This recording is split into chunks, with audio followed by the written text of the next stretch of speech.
An entitled Karen demands to speak to a manager, all because another table gets their food before her. And I've honestly never been more excited in my life, because at that moment, I was the manager, giving me the chance to put this Karen in her place that humiliated her in the process. Here's what happened. Okay, so technically, if I'm being completely honest, I'm just the shift leader. Any title above that would lose me tip privileges. Essentially, I just void items and I break people. But I will say the general manager is usually present and just assisting with to-go orders. Now, for the context of this story, a lady was upset because a table in view of hers got there after her, but received their food first. I tried to gesture with my hand and say, "This table over here," but she snapped at me and said, "Don't point at them." Now, the table in question's food was simple. Plain raw fish served on top of rice, and a waitress just got their order in first while I was taking this lady's order. Now, I really tried to explain this, but she just cut me off with a famous line, "Okay, well, I need to talk to a manager." So I go talk to my general manager, and he said, "Listen, I'm slammed with to-go orders. You're now the manager." And guys, I gotta be honest, I've never been so excited in my life. I then go to them and I say, "Hey guys, so direct orders from the manager. I'm the shift leader and he says he's too busy for this right now. I'm sorry for the wait, and we can do some edamame, some sides of rice, a beer on the house, literally anything that you need." Well, when I said this, her son was mortified. He told me that he also works in a sushi restaurant, that he understands what I'm going through, and that they don't need anything. And as we're having this conversation, their food is finally brought out by our sprinting runners. Well, needless to say, the entitled Karen in question backtracks immediately, as she sees pretty clearly how ashamed her son is. She looks at me and says, "We're good, thanks." But you know what? I decided to win this one over with some kindness. I brought them another round of beers without asking, and again, I offered them dessert. And my god, this Karen cowered inside of herself. They didn't want a free dessert, and I'd assume it's because of her godsend of a son. I could have used this power to be like, sorry, not sorry, but I didn't want my first bad review in 13 years. So instead, I filled the shoes of a manager to essentially put this Karen in her place, and my god, it really felt great to finally get the chance to do that. Okay, I've never been in this situation, but my god, I've also always wanted to do this. I've worked in like restaurants and I've worked in customer service, and anytime someone was like, "I need a manager right now," especially in like food service for this very issue, it would have been so satisfying at the time if I actually was a manager to finally come back and be like, "Oh, I'm the manager, how you doing there?" Especially in the way the original poster did it. Like, this might even fall under like petty revenge to an extent, because good lord, I love the way you handled this. You didn't match her energy. Instead, you were so sugary sweet that this lady simply couldn't handle it. And it's so great because the son probably finally realized what was going on, and he was probably mortified, like he gets it. It's like, dude, people get their orders before you all the time, it's not that big of a deal. And the fact that his mom is making it a big deal, you know, in an industry that he also works in, like, dude, that would be like cringeworthy. That would be nails on a chalkboard, I get that. So I love the fact that you put this Karen in her place in such a roundabout way, and essentially showed how stupid she was being. And it really makes me wish that other people had this like self-reflective ability, because then we would have just one less Karen in the world causing a lot of problems that don't need to happen. If you like Am I the Jerk, you're probably going to love Am I the Genius. Check it out, link down below in the description. Also, go to amithejerk.com/submit if you would like to submit your own stories. Am I the jerk for skipping a line that someone started at the National Park bus stop? All because there's not really a line meant to be made for the bus, and we definitely did not want to wait for these 75 people since we were the first ones there. Here's what happened. So my friends and I were waiting at a bus stop after a long day of hiking at a very popular national park. Picture a typical bus stop next to a curb, with covered seating for people waiting. We were the only ones at the stop when we first got there, and we sat down on one of the benches. A few minutes later, another hiking group showed up and stood in front of us closer to the curb. We didn't think anything of it. Obviously, they have the right to stand where they want. However, after a few minutes, more people began showing up and started forming a line behind this group that had stood right in front of us. The line began following the curbside down to the left of where we were standing. Having used bus services many times in the past, people don't typically form a line along the curb, but all just kind of like congregate around where the doors are going to open. Also, this specific bus had like 2 doors on each end of the bus. So which door were they even lining to get up on? Now, the bus service turned out to be very slow, and we waited probably about 45 minutes, and by the time the bus arrived, there were like maybe 75 people standing in this made-up line along the curb. However, when the bus pulled up, the back door lined up to the start of this line, and there was another door towards the front that nobody was at. that. So we walked to those doors, got on, and sat down. There ended up not being enough room for everyone that had gotten into that line, and some of them actually had to wait for the next bus. Now, this is where it gets really weird. One of the gentlemen who had been waiting in that line confronted us and basically berated us for skipping the line and having the audacity to take up some of the seats on the bus while his group had to stand. And also, as a side note, there were no elderly or visibly disabled people. If there were, we would have immediately offered our seats to them. I tried to explain that we were the first group waiting at the stop, and just because they all chose to stand in a line by the curb, it doesn't mean that we are obligated to follow them. He continued scoffing at us and said something rude again as we were getting off, and it really made me wonder, were we the jerk in this situation? Did we really have to wait in line to get on this bus? Because I'm kind of confused at this point. No, you're not the jerk. This is so stupid. You literally got there first and someone made a line, and everyone else just kind of followed along and were sheep in this situation. Because as far as I'm concerned, the bus is first come, first serve. I'm absolutely going to clump near the front of the door, and I'm just going to get on if I can. And guess what? If I can't make it, then I'll have to wait for the next one. So no, you're not the jerk. This is stupid, and that guy is completely out of his mind. My boyfriend broke up with me on my birthday after I told him that I sometimes miss the freedom of being single, because right now he's interpreting this as me wanting to get with other guys, despite the fact that that is not what I meant. And at this point, I don't know what to do to try and fix this. Here's what happened. I'm a 26-year-old female, and I've been with my boyfriend for about 2.5 years. A couple nights ago, we were lying down together and having a really open conversation about different things going on in our lives. The conversation felt safe and honest, and I had a really good feeling about it. At one point, I told him there was something I wanted to share, but asked him to promise not to get mad and just listen first. I told him that he is the love of my life, and when I say what I'm about to say, it doesn't mean I miss other guys or want other men in my life. In fact, the idea of being with anyone else actually makes me uncomfortable. However, I told him that sometimes I miss being single, not because of dating other people, but because of the freedom that comes with it. When you're single, you don't have to think about another person in every decision you make, and life feels like it has less responsibility. I also told him that I don't want to break up with him, and that I was sharing this because I want to be honest instead of hiding feelings and eventually building resentment. Well, when I said that, he got extremely upset. That night, he left my place, and I begged him not to give me the silent treatment, especially because the next day was my birthday. But after he left, I called him and I texted him, but he still didn't respond. Now, the next day, which is my birthday, he finally answered, and he said he was still very angry. He then told me that he was breaking up with me and said he didn't care that it was my birthday. He said that he felt used and accused me of wanting to break up with him just so I could hang out with other guys. He kept saying that I wanted to be in a relationship but also be single. We had actually planned a birthday trip to Niagara Falls that he was supposed to take me on, but instead he canceled everything and didn't celebrate with me at all. During our phone call, I tried explaining that the reason I sometimes miss being single is also because I often feel like I'm walking on eggshells around him. He can be very strict, and when he gets angry, he sometimes gives the silent treatment or holds things over me for a long time. I tried apologizing and explaining that I was sharing my feelings because I wanted to fix things, but he kept insisting that the only reason I said that was because I wanted other guys. I ended up crying most of my birthday, and I felt really awful. Now, I understand that what I said could really hurt someone's feelings. If someone told me that, I might feel upset too, but I feel like I would ask more questions about why they feel that way instead of reacting like I caught them cheating. So how would you interpret a partner saying they miss the freedom of being single but still want to stay in a relationship? And what would be a healthy way for both partners to handle that conversation? Because right now I don't know what to do.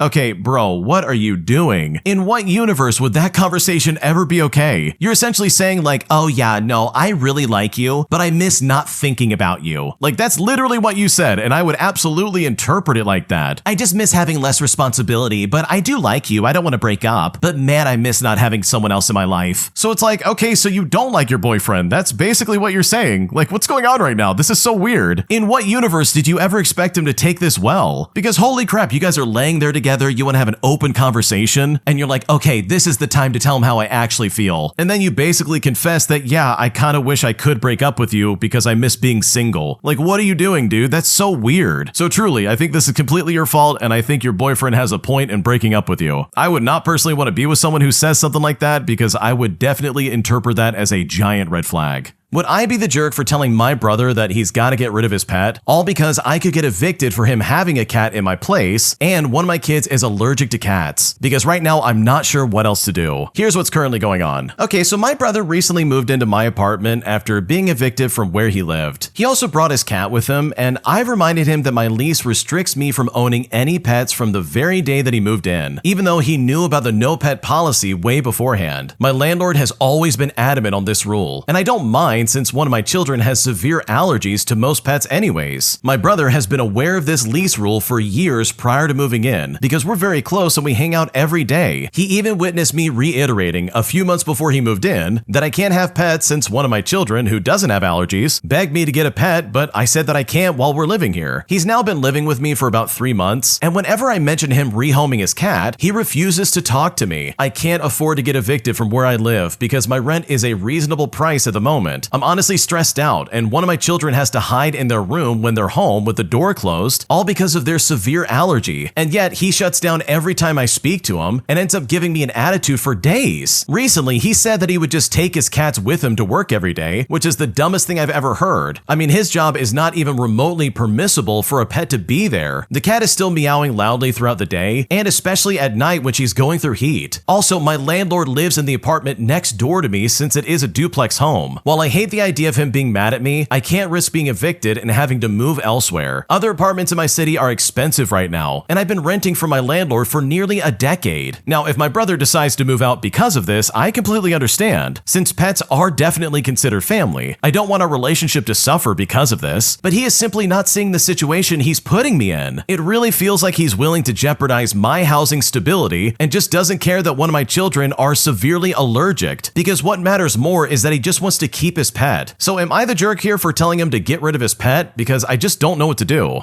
Okay, yes, you are the jerk for asking this, because why would you let him move in the first place? If this is against your lease and you know your kid's allergic to cats, then why on earth did you let him move in the first place? What, so now he's got to get rid of his cat because you're like, oh, I'm sorry, but that cat's not allowed, 3 months later? Like, bro, what are we doing here? So yes, you're the jerk for letting him move in, especially with all these stipulations. Like, you really should have asked him to go anywhere else, because this is just incredibly rude. Am I the jerk for giving my mother and my stepdad 60 days notice to move out simply because I'm selling my childhood home that quickly became unlivable after an accident? Because right now everyone's trying to spin this as if I'm putting my mother out on the street. And even though that is literally not the case, no one is believing me. And at this point, I don't know what else to do. Here's what's currently going on. Okay, so my dad left the house in my name in his will. He passed away 8 years ago, but my parents have been divorced for over 20 years. I was renting out the house as I had already purchased a home before his passing, and up until like 3 years ago, I had people renting the house until they moved out, and my mother was living in her in-laws' home with my stepdad. They asked me if I would let them stay in the home, and they said they would pay the property tax, the bills, and make sure the property is maintained. Now, I agreed, and they had been living there ever since then. My stepdad is a handyman of sorts, so I had no problem with him fixing the typical stuff that comes along with living in a house. But I did clarify to them that I was to be told of any major issues so I may address and fix them in the proper fashion. I also must mention that I live in California, and the home my father left me is in Texas. I do visit every now and then, and my mother assured me that other than the regular upkeep, nothing else has really been required. Well, recently there's been a bout of windy days and a tree fell through the roof above the living room, and my mother called me to have someone come look at it. So I have a friend that does roofing, and I sent him out to check the damage out and then get me something that I can send to the insurance as an estimate. After his inspection, he sent me pictures of the attic as well as the pier and beam foundation and stated the house has been previously worked on by someone that didn't know what they were doing. I then called my mother and she informed me that my stepdad fixed things and I shouldn't worry. Well, this week I visited along with a home inspector and he pointed out that the house is beyond repair. And this is not just what my friend had showed me, but as well as the plumbing, the electrical work, and the HVAC. I then once again asked my mother what else was done to the house, and she just stated that my stepfather knew what he was doing and that the home is livable. And so of course I am beyond upset at myself. The amount of money to make the house ideally livable is beyond anyone's budget at the foreseeable moment. I then told my mother that she must vacate the house in 60 days, as I'm just gonna sell the property, which will basically require the house to be torn down. I then informed her that I'm willing to help pay for her and my stepdad to find a suitable home to live in, but they must pay the rent, and I'm covering the move-in fees, the mover service, and the necessities to get them on their feet from the selling of the property, which is to be around $300,000. But guess what? Now my family's upset with me, including including my sisters and other relatives, as they're claiming I'm just uprooting my mother from her life at a time where she isn't able to start over, and I am seriously at a loss of what to do here. Even explaining to them that it is also a safety issue for them to live there comes back to me just kicking them out. So am I the jerk in this situation? Because right now I don't know what to do.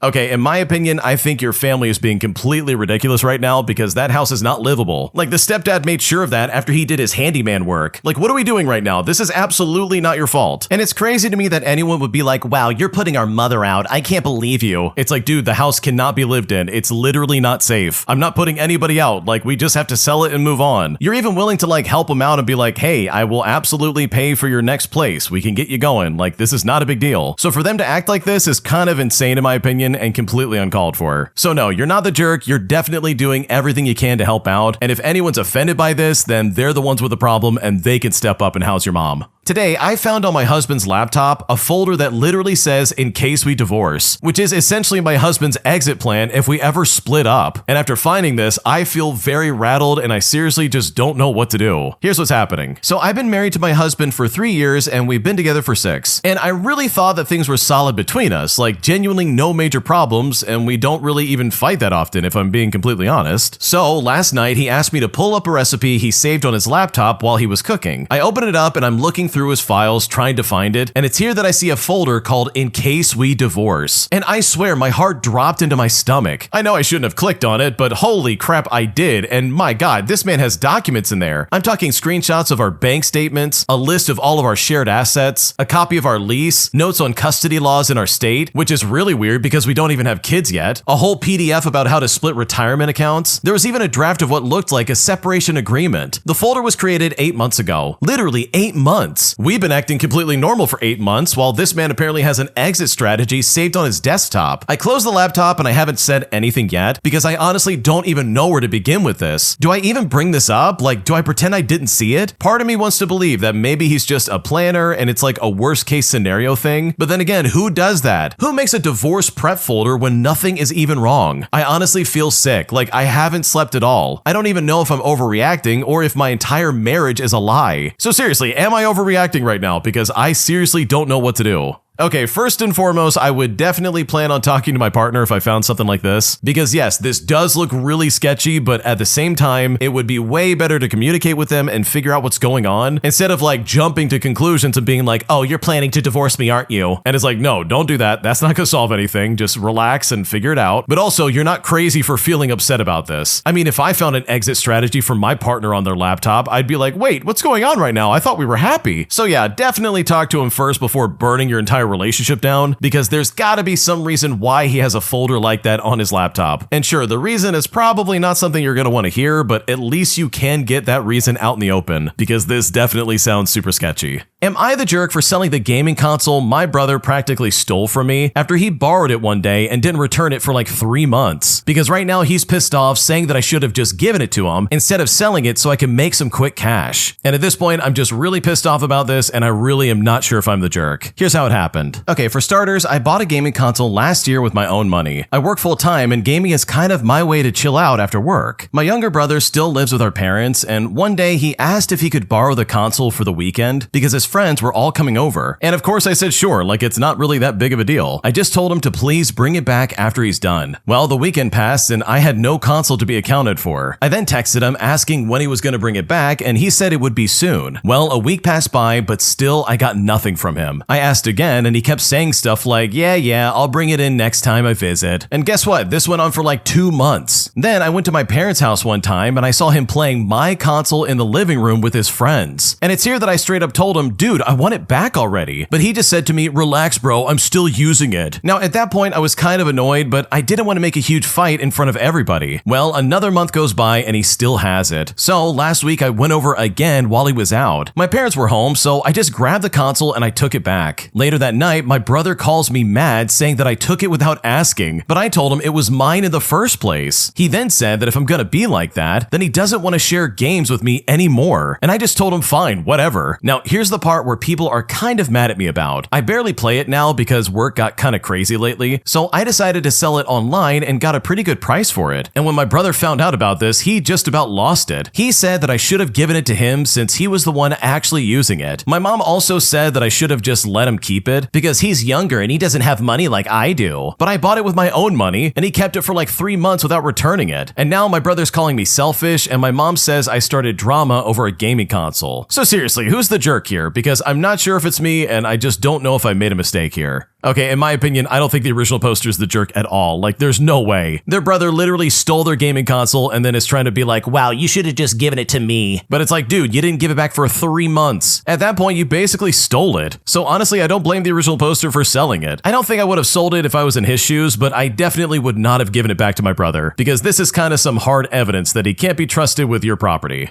Today, I got a message from my husband's supposed mistress informing me that my husband has been cheating on me with her. And right now, I'm honestly devastated by this news and I seriously just don't know what to do. Here's what's going on. Okay, to start things out, I'm currently out of town and I got a follow request both on Facebook and Instagram from a girl. I get a few of these regularly, but with this one, I somehow had this weird gut feeling. Now, instead of accepting her request, I messaged her asking if we had known each other somewhere, to which she replied, well, we don't. She then said that she understands that it might be awkward, but she would like to discuss something with me in person as soon as possible. Now, since I'm out of town and she's a complete stranger, I said, well, let's just discuss it online. But it's here that she dropped the absolute banger of a news that apparently this news was about my husband. And I immediately knew that the worst is coming. She said that he is cheating on me and that I deserve better. She said that it's not continuing anymore as he did break up with her today. However, she told me that it started a few months ago when they first met online and then met in person. And also, she knew that he was married because he told her. She was asking why he is cheating and why he got married in the first place, to which he replied that he felt pressure from the others, which is really weird because we've kind of been together for like 10 years when he proposed. He also apparently said that marriage is just a big, expensive party and nothing more than a piece of paper. I then asked her why they broke up, and she told me that because he is basically happy in our relationship and he doesn't want to risk it anymore. She then said that he was visiting her place when I was coming late from work and even had sleepovers when I was out of town. Now, after hearing all of this, I told her not to tell him that I know, and that I'm about to confront him in person once I'm back home. Now, just to give a bit of background, we've been married for 5 months, and now I'm finding out that he basically started cheating on me right after that, still telling me that he loves me in the process. And at this point, I feel so betrayed. I thought I found my person, and now it's all gone, and I feel like I'm getting back to square one in life. I mean, I even told him that I want to start a family next year. I have no idea what to do after I tell him I know everything, because I literally can't even cry. I just have this hollow feeling in my chest and this feeling of numbness. I also have no idea why she would tell me now and not sooner. What should I do? Before we go any further, the original poster actually has some updates, and this is what they had to say. Okay, I want to start off by saying that I was wide awake the entire night, reading absolutely everything and pretty much chatting in some of my DMs. So seriously, to everybody who commented, thank you so much. I also already had a scheduled message for her, and it said the following. I was thinking about what you said yesterday, and the only thing I'm missing in all of this is any kind of evidence. I mean, this is a really big accusations, and words are against words. And yes, this is what I want to send, but I decided not to send it. Firstly, at the moment, I'm not able to handle seeing any proof or evidence with my own eyes. I just can't face this yet, and I don't want to know any of the details. I never wanted her to reach out to me and throw her burden on me instead of carrying it herself. Secondly, I know my husband, at least to a point, and believe it or not, he is kind of a sensitive and caring person. I know once I drop it, even without evidence, he is not going to gaslight me, and he definitely will admit it. If he would start saying that it's not true, then I will just demand to look through his stuff, or I would reach out to her to get some evidence. But at this point, talking to her brings out so much anger and anxiety in me. Now, here's the thing. I know he will be asking me how my weekend was with my parents, and I'm gonna tell him that I met some childhood friends and actually made a new friend, and that he wouldn't believe what happened to her. She found a married guy that she was supposed to spend her weekend with when his wife was traveling, but he broke up with her instead. And so she decided to tell his wife. And plot twist, you're the guy, I'm the wife, and my friend's name is the name of the girl who reached out to me. And then I'm gonna wait after I say this for him to process it, and then I'll start having a conversation. Now, we've known each other since we were like 17 years old. I consider this man to be my best friend. In fact, I was just rereading the vow that he wrote me and thinking of the past few months about how there was nothing wrong, basically. He didn't give me any bigger clue to worry about anything, and in fact, he bought me my favorite flowers last week just like that. So with that in mind, I honestly just don't know what I'll do yet. It's also up to him and how he approaches this whole situation. Now, I know to a majority of you, I will look naive and stupid, not learning from my lesson, but for me, the marriage is something so sacred and something that I've wanted with him since day one. And so for me, it's really hard to just let it go without trying any kind of counseling. Maybe the end is inevitable, and I'm just prolonging something that will come eventually, but I can't see myself making any decision in this state of mind because right now I'm just not sure what to do. Okay, this is the weirdest one I've read in a while. Are you kidding me right now? You mean to tell me you have someone who could provide you evidence for your husband cheating on you, and you want to sit there and be like, no, I don't want to look at it. He loves me so much. He got me flowers. I don't want to lose what we have. And it's like, dude, what are you talking about? You don't have anything. Like, your husband is being accused of cheating. That's not an accusation that just comes out of nowhere, dude. Like, if I was in that situation and I found out my significant other was cheating from some random Facebook message, I would be like, okay, you need to prove it. Show me pictures, text messages, or anything. Like, literally show me proof that this is happening and I will absolutely bring this to my husband. But for you to sit there and be like, oh, I was gonna send it, but now I'm not going to. Like, that is so dumb. That is so unbelievably dumb in my opinion. Because either this lady is lying or your husband is actually cheating on you. And I would much rather prove this lady wrong than be like, oh, well, we'll just never know the truth. So yeah, you hit the nail on the head when you're like, you're probably gonna think I'm naive. Because yeah, I think the original poster is absolutely naive. And if you really want to find any kind of closure and actually know the truth, then sending a message to this lady for any kind of evidence is like the only way to make that happen. If you like Am I the Jerk, you're probably going to love Am I the Genius. Check it out, link down below in the description. Also, go to amithejerk.com/submit if you would like to submit your own stories.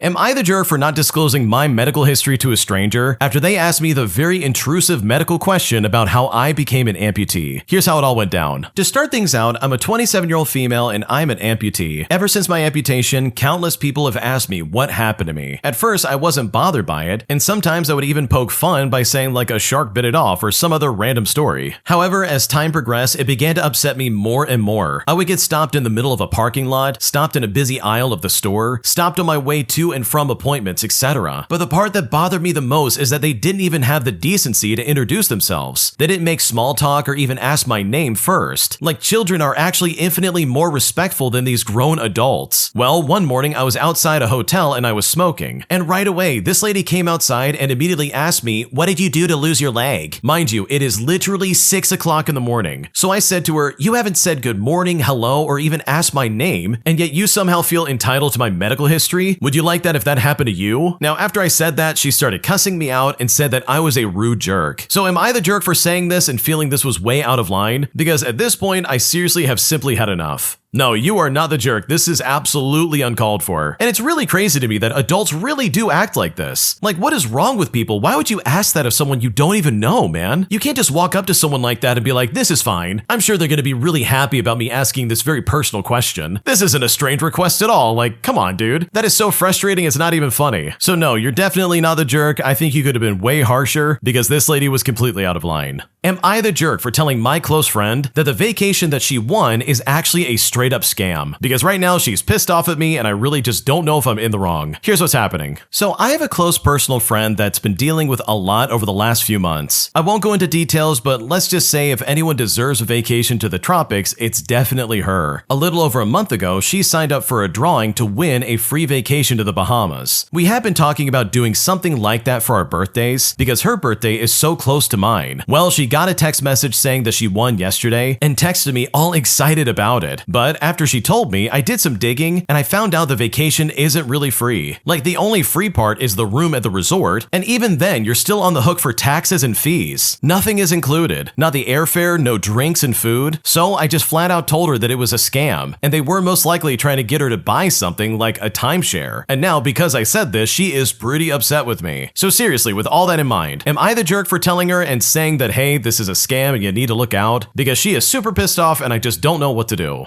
Okay, no, you're definitely not the jerk. If anything, you're a good friend because you told her straight up exactly what's going on. You could have easily sat in the background and been like, okay, whatever, this is not my problem. Have fun on your scam vacation and keep me out of it. But no, instead you spoke up and you said something and you were like, okay, this is a scam and you need to look out. And based on what you're describing, it seems like she has like a bad hand in life right now. So if anything, she's probably just like shooting the messenger instead of actually being mad at you. Like I'm sure after like a week of sitting on it, she'll be able to be like, okay, yeah, it was a scam and I'm sorry for treating it that way. Like I know that's how I would react if I did have this reaction initially, and I was excited about going to the Bahamas for like a vacation, especially one that I thought was gonna be free. So no, you're not the jerk, and honestly, I think you did the right thing. An entitled scalper screams at me after I kindly offered him money so that he could buy me Pokemon cards. But thankfully, a few weeks later, I got my petty revenge by going above and beyond just to ensure that this guy didn't get exactly what he was trying to buy. Here's how I did it. So a few weeks ago, a new Pokemon set released, and unfortunately, I was working when the vendor came. So a huge line forms and I offer the guy who was first in line some cash to grab something for me. And for reference, I work somewhere that sells Pokemon cards. Now, instead of just saying no to me, he instead shouts out, "No, I'm not grabbing anything for you." And he does this in front of like 20 people. Now, I don't know if he was trying to embarrass me or what his plan really was, but I was just like, oh, okay, and then I just moved on completely. Well, fast forward to yesterday and I was able to be the first person in line for a restock, and guess who's behind me second in line? Because yes, you're right, it's that guy who shouted at me a few weeks ago. It's at this point he starts talking to me and apologizes for not grabbing me anything, and then says he was just trying to get this one item for his kid, which is like, yeah, right. He then makes a subtle hint at the thing that he wants to buy in hopes that I don't grab it instead. So the vendor stocks the stuff and there's 4 of the item that this idiot wants. He's like, oh nice, there's 4 of them. So fast forward, and at this point it's been like an hour and we're all standing there with a line behind us waiting to be able to purchase these cards. But when the time eventually comes around to buy from the shelf, I decide to grab all 4 of the items that this guy wanted to get. And I did this literally so he wouldn't get anything. Now I really need to clarify, I am not a scalper in any way, shape, or form, but I will say I am very petty. If you're gonna be a jerk to me a few weeks ago and then give me some bogus apology, all in some weird attempt to try and play buddies with me just so you can get whatever you want, trust me, it's only gonna end in you receiving absolutely nothing by the end of it. Okay, there is so much I could say about this subject matter because buying Pokemon cards nowadays is impossible. There are so many factors that pretty much led this community in this direction because people who act like this and try to act like, oh yeah, I'm not gonna grab anything for you, who are probably just scalpers without any kids that are just gonna sell this to anybody who's willing to buy it. Like these people are the ones who are making this hobby impossible. And that truly is not fair. It's not fair across the board, man. So for me, this story is so satisfying because you know for a fact the guy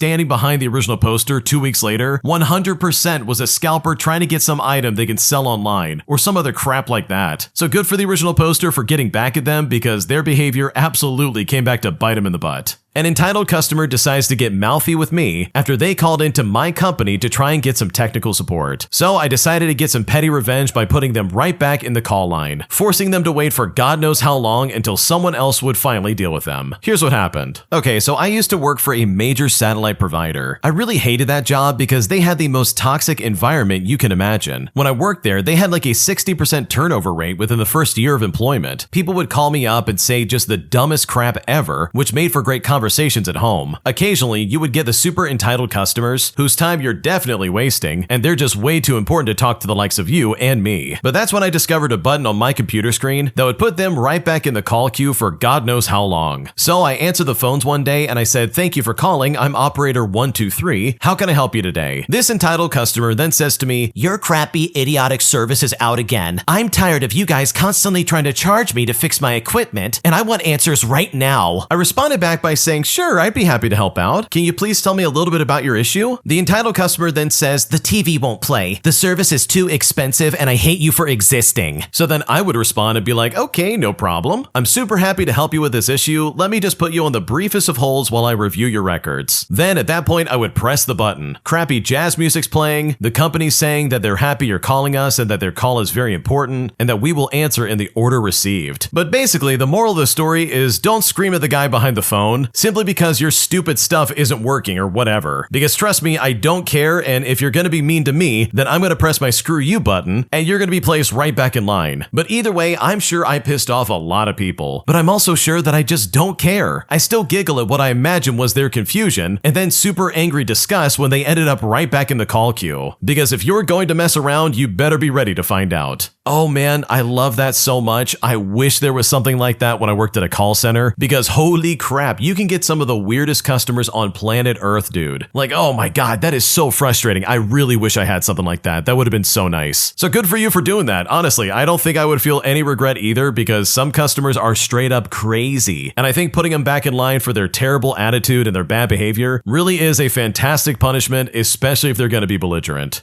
My entitled coworker complained I didn't have more free clothing that she could pick from, as I was literally just trying to do a good deed for someone by helping them out and giving them clothing that they could actually use for work, resulting in one of the most annoying situations I've ever been in, as she literally decided to be the most entitled person on the entire planet, making me regret ever reaching out to her or even trying to be nice to her in the first place. Here's how it all went down. Okay, for a bit of context, I work in what's essentially a community mental health setting, and this is a place that has a focus on substance mistreatment. As such, we get a lot of interns, most of whom are paid for their work, and we keep quite a few who pass muster, which honestly is a lot of them. And in fact, that's how I started last year. We have very little turnover, but a large amount of clients, so we tend to have room. But right now, we have an intern who is literally trying on everybody's patience. She leaves the break room a mess regularly. Dirty dishes on the table or in the sink, food and messiness on the table, empty wrappers left around, etc. She also failed her course last semester due to not fulfilling her hours, so now she has to repeat. But regardless, we all show grace because she does have a disability. I'm not sure what it is and I refuse to ask, but she did mention freely there's little pain and mostly just has difficulty with gross motor skills. But either way, we don't make any kind of judgment or assumption about her work ethic, and maybe she just had some bad days and just couldn't make it. But the messes that she would make though are hard to be patient with, because what's so hard about tossing wrappers on the way out of the kitchen? She literally has to walk past the can on her way out, and apparently it's the same way when she uses our common office spaces. Despite clear and easy access to garbage cans, she leaves her food and wrappers on tables and desks. We've tried politely mentioning it, but she makes some kind of excuse like, oh, I forgot. Or she'll say that she'll just do it later. But honestly, it's like whatever. It's easier for us to handle it at this point because we don't know her struggle. But with all things considered, she's routinely complained about not being offered a job yet. I sympathized and asked if they had said a firm no yet, but she said no, but also that our supervisor was harsh about her notes. I then offered to help her out, to which she said yes, and when I took a look, holy crap, they were dreadful. She was copying and pasting notes from other clients, which then led to several errors, including the patient's diagnosis, their race, and genders. And that's a huge problem since we work in the mental health field, and insurance can already be a nightmare to deal with, even when we do our work right. I guided her through it, but she became frustrated and said it was way too confusing. The other coworkers in her department gave her guided outlines, and they did it in layman terms. But it's the same thing over and over again. She would say it was too hard and too confusing. And it's like, girl, how do you intend to do this as a full-time job for a government agency? Which, by the way, that's literally her goal. But again, we're trying to show grace. We don't know what it's like for her, so we're just trying to show repeated patience and guidance. And we literally are trying to treat her the way that we want to be treated. Well, that is until today. Now, for a bit of background about me, I am a thicker lady, but I wear nice clothing to the office. I've personally found some good sellers and decent manufacturers, usually at around like $50 as average price, or $20 or so on clearance, which is how I tend to snag some good deals. Now, this girl is closer to my size and asked me where I shopped, to which I then told her the various places and prices. But when I told her, she said, oh, that is way too expensive. And I just thought to myself, okay, that's fair. I definitely know the struggle, but also I might have a few items of clothing that I'm not wearing anymore and she could definitely have. So I told her this and she was ecstatic. And then fast forward and I eventually brought in multiple pieces, including some shirts, some dresses, and some cardigans. She took a few tops, but then sneered at the dresses. I am not wearing those. The straps are too thin and they're gonna show my bra. So I responded back and I said, oh, that's no sweat. I'm the same way. To hide them, I wear shrugs and cardigans over them. It keeps me looking professional and they're pretty cheap online if you don't like the ones I brought. I could even show you if you want. I mean, they're like maybe $10 a pop. She then says to me, I don't have that kind of money. Don't you have matching ones you can give me instead? Well, I thought about it and I said, well, no, I'm using the ones I have. The ones I brought are the ones I I don't need. She then looked at me and said, I'm sure you have another one you're not using. I've seen you wear a different white one. How about that one? You have 2 of those. So I responded by saying, well, they're different shades and they go with different dresses. I use both of them, so I'm sorry. But the one you're talking about was like $12. I mean, I can send you the link. Before I could even continue, she cuts me off and says, I already told you I'm broke. Can't you just give it to me? But I said to her, no, I'm sorry. She looked at me and said, okay, fine. Then take these back. I don't want them. And then she tosses the dresses haphazardly back in the bag. Meanwhile, she admits to ordering out for most of her meals, including a pretty expensive chain known for like their $12 desserts, which apparently is something she gets on a regular basis. Like, man, I don't know. Maybe you could buy your own sweater if you don't spend $30 on spaghetti and then $12 on cake every single week. Or at least be polite and grateful about when someone just hands you about $200 worth of free clothing that you could absolutely rock every day to work if you would spend like $10 on a sweater. I try to view it from her perspective, rationalize it through the lens of her different ability, but I don't think there's an excuse for being so entitled about the free clothing. But whatever, hopefully she enjoys the tops, because at least they're not going to be going to like Goodwill or anything like that for $50, and they will at least go to somebody who might end up wearing them. Okay, in my opinion, the whole saying of like, oh, beggars can't be choosers could not be more real here. Like, the original poster is throwing this lady a bone and she's trying to be like, oh, I'm sorry, this isn't exactly what I wanted. Like, dude, what are you doing? I'm giving you like $200 worth of clothing and you're really gonna be that picky? Like, if I was in need of some extra clothing and I was like, oh crap, this is in my brand and in my size, like for me personally, I'll be like, oh, thank you so much. This is so nice of you. I appreciate it so much, and all this other stuff. I'm not gonna sit there and be like, I can't believe you didn't give me the exact thing that I wanted. You know that one item that you have at home that I've seen you wear a couple of times? You need to give me that one instead of this crap. But it's like, lady, do you not realize she's giving you this all for free? Like, what are you doing? So yeah, this intern is super annoying and I can see exactly why they haven't been hired on. My wife's entitled homeless friend literally is refusing to move out of our house, as what was supposed to be a short stay of her living with us soon turned into about 5 months of her not moving out. And now I feel like I'm at the edge of my sanity and I seriously just don't know what to do. Here's what's going on. Okay, so I live with my wife somewhere in France. We're both close to our early 30s, and earlier this year, one of her close friends, who's a 30-year-old female, got dumped by her boyfriend and he kicked her out. She couldn't go to her mom because she lives with her grandma, and she said it was too stressful. But it could have been an option, but unfortunately, they live like 6 hours away by car from us. But because my wife is very kind, she invited her to stay with us during our wedding prep. She then slept in our room for 3 weeks and the night of our wedding. And this really was supposed to be temporary, just until she figured things out. But guess what? It's now been like 5 months. She never said when she planned to leave, and I kept asking her to please look for a job. But every time it looked like she was gonna start, she went on vacation instead. We helped update her resume, and even sent her profile to a few companies. And trust me, if we had not done it for her, she would have lost her benefits completely. She only sent 1 resume on her own in like the last 10 months period. Now currently, she lives in our living room, which by the way is half of our flat. She keeps the shutters closed all day until she wakes up, which sometimes can be as late as 4 o'clock in the afternoon, so we literally have no natural light in our flat. My wife and I both work from home, and we do meetings from the kitchen on a stool because we do not want to wake her up. She almost never does dishes or cleans, and when she does, it's always half done. I told her many times I don't feel comfortable entering the living room when she sleeps, but nothing ever changes. A few months ago, I finally asked, okay, when are you leaving? And she looked at me confused and said, leaving what? And I said, the apartment. When are you leaving this apartment? She then said initially she was planning for September, even though I never heard a word about this, but now it's maybe October. And I gotta be honest, I was so relieved when I heard that, because that talk absolutely was really hard for me to do. But then in mid-September, she left for a few weeks without telling us, leaving all of her stuff behind. She texted the morning that she was coming back that day, and I then asked her, okay, but then you're gonna leave right after that, right? But she said to me, what do you mean leave? And I reminded her of our talk. She then said that she didn't remember that talk, and then tried to claim that she had said that if she doesn't find a job, then she'll see what she can do during October, even though that conversation absolutely never happened. Well, we talked again recently, and I told her she uses ambiguity to her advantage, and that her silence is driving me crazy. When I said this, she cried a lot, but I still talked. I mean, I really tried to emphasize our feelings over hers during the conversation. I then made her acknowledge and tell me what she understood of the conversation, and I really felt like she understood exactly where we stand. Well, fast forward to today, and she still didn't give me a date. She just said to me, I think I'll leave next week and take my stuff in November. But this time I said, no, give me a date. And then after that, you're not living here. She then said to me, well, I don't know, which really pissed me off. And I told her that after the 1st of November, she won't be living here anymore. Now, she said okay, May, but later told my wife that she was leaving around November. And now I feel trapped in my own home and I'm tired of this situation. I know we could have been more firm with her by establishing rules when she moved in, but seriously, am I the jerk right now for kicking this homeless friend out of my house? Because at this point, I feel taken advantage of and I don't know what to do. Oh my gosh, no, you're not the jerk, but yeah, you're absolutely right. You should have established rules way in the beginning, dude, because this lady is no longer like a friend in my opinion. Like, no friend would actually do this, but instead a squatter or some kind of like freeloader absolutely would. She doesn't pay rent, she doesn't buy groceries, she doesn't do the dishes, she's barely even looking for a job. So the fact that she's trying to be like, oh, I don't know, I'll leave at some point, basically just waffling about and kicking the can down the road, like that is unacceptable and that absolutely would not stand for me. So no, you're not the jerk. This is the only sane option left, because this lady sounds a little bit crazy and I would definitely want her out of my house sooner than later. If you like Am I the Jerk, you're probably going to love Am I the Genius. Check it out, link down below in the description. Also, go to amithejerk.com/submit if you would like to submit your own stories. Would I be the jerk if I report a homeless person in my off-campus accommodations? As I'm pretty convinced that they're the reason the smoke alarms keep going off, as they are constantly smoking all the time. Because right now I'm kind of worried that I might get in trouble if I say anything, and at this point I simply don't know what to do. Here's what's going on. I'm a 19-year-old female and I live in an off-campus accommodation, and for approximately the past 2 weeks, I have been smelling cigarette smoke through my window on the first floor. In fact, I can smell it as I'm typing this post right now. Today there's been a series of fire alarms in the last half hour, and when I came up to my room after the third alarm, where I was waiting in the cold with 2 of my flatmates by the way, I noticed a blanket and an umbrella in the staircase near the building's laundry room. I've previously attempted to get down through this staircase, but I've always been stopped due to this combination lock on it. Well, after a few seconds, I see the blanket moving, and then a tall guy stretching, lighting his cigarette. And yes, just so you know, smoking on the property is forbidden, and it's most likely the reason for the constant fire alarms. I've texted the flat groundskeeper and most haven't responded, but the one that has said that she feels unsafe and that I should lock my window before going to bed. Now, I know the logical thing would be to tell the security. I mean, these fire alarms have been constant for the past week, and the smell of cigarettes is bad for my asthma as well. But the snitch culture is huge where I am, and I really just don't want to be that person, because the guy's not done anything to me, except for the smell and the fire alarms. And I really would feel guilty if he got outed and had to sleep literally on the streets. He may also get arrested for trespassing, which could cause him to lose his place at the university.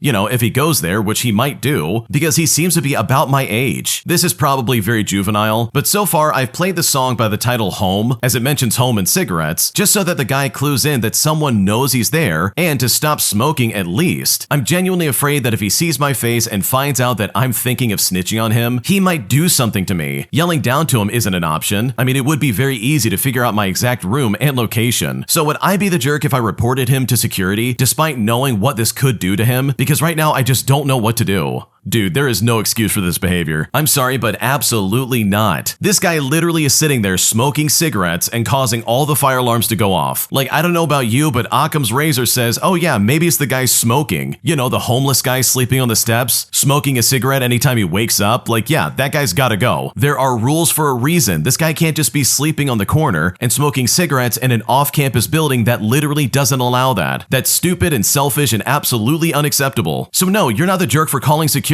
This guy's breaking the rules and causing problems for probably up to like 100 people. So you're telling me you would rather have this one guy sit there and keep doing what he's doing instead of just saying something and getting this guy out of there? Like, this isn't you being a snitch. It's not like you're keeping a really cool secret. Like, there's a homeless guy smoking cigarettes that's causing the alarm to go off. This is a public disturbance and he shouldn't be there. And that's not saying that, yeah, his situation sucks, but you have nothing to do with that. So no, you are not the jerk. You can easily make a private phone call about this and get this taken care of immediately. And trust me, this guy will never know it was you and you can move on with your life. Am I the jerk for warning people ahead of time that my sister is a compulsive liar? Because after my sister found out, she's now saying that I'm a jerk and that now everyone's gonna think she's a liar despite the fact that she really is one. Here's what's going on. So my sister just found out that I warned people that I know before they meet her that she is a compulsive liar. I love my sister a lot, but she has a serious issue with lying about everything all the time. Even dumb little things that don't make sense half the time. I can always tell when she is lying, but other people can't, and I don't want my friends or or other people that I know to believe her when she lies about things that are big deals though. For reference, my sister is 26 years old. So whenever she says something that I know is a lie around my friends, they look at me and I shake my head no, and this is a system that I've set up. I don't call her out or embarrass her in front of other people, and they never say anything either, but instead they just nod and we move on. My sister isn't a bad person, and we both had very hard childhoods and went through a lot of trauma, so I give her grace and I ask that you do as well. I do know that a lot of her issues with lying comes from wanting attention, and the little lies don't really bother me and I ignore them, but the big ones are usually very problematic. Well, yesterday she met a coworker of mine who I had warned ahead of time that she lies a lot. She said something that was outrageous and my coworker looked at me and I just shook my head no and we moved on. Well, my sister saw it this time, and on the way back to my house asked me why sometimes I shake my head no when she talks. And it's here that I explain why, exactly as I did written above. I wasn't mean or cold about it, and my sister knows that I have an issue with her lying all the time already. Well, she thinks I'm a jerk now because now everyone's gonna think that she's a liar. So am I at fault for doing this? Because right now I don't know what to do.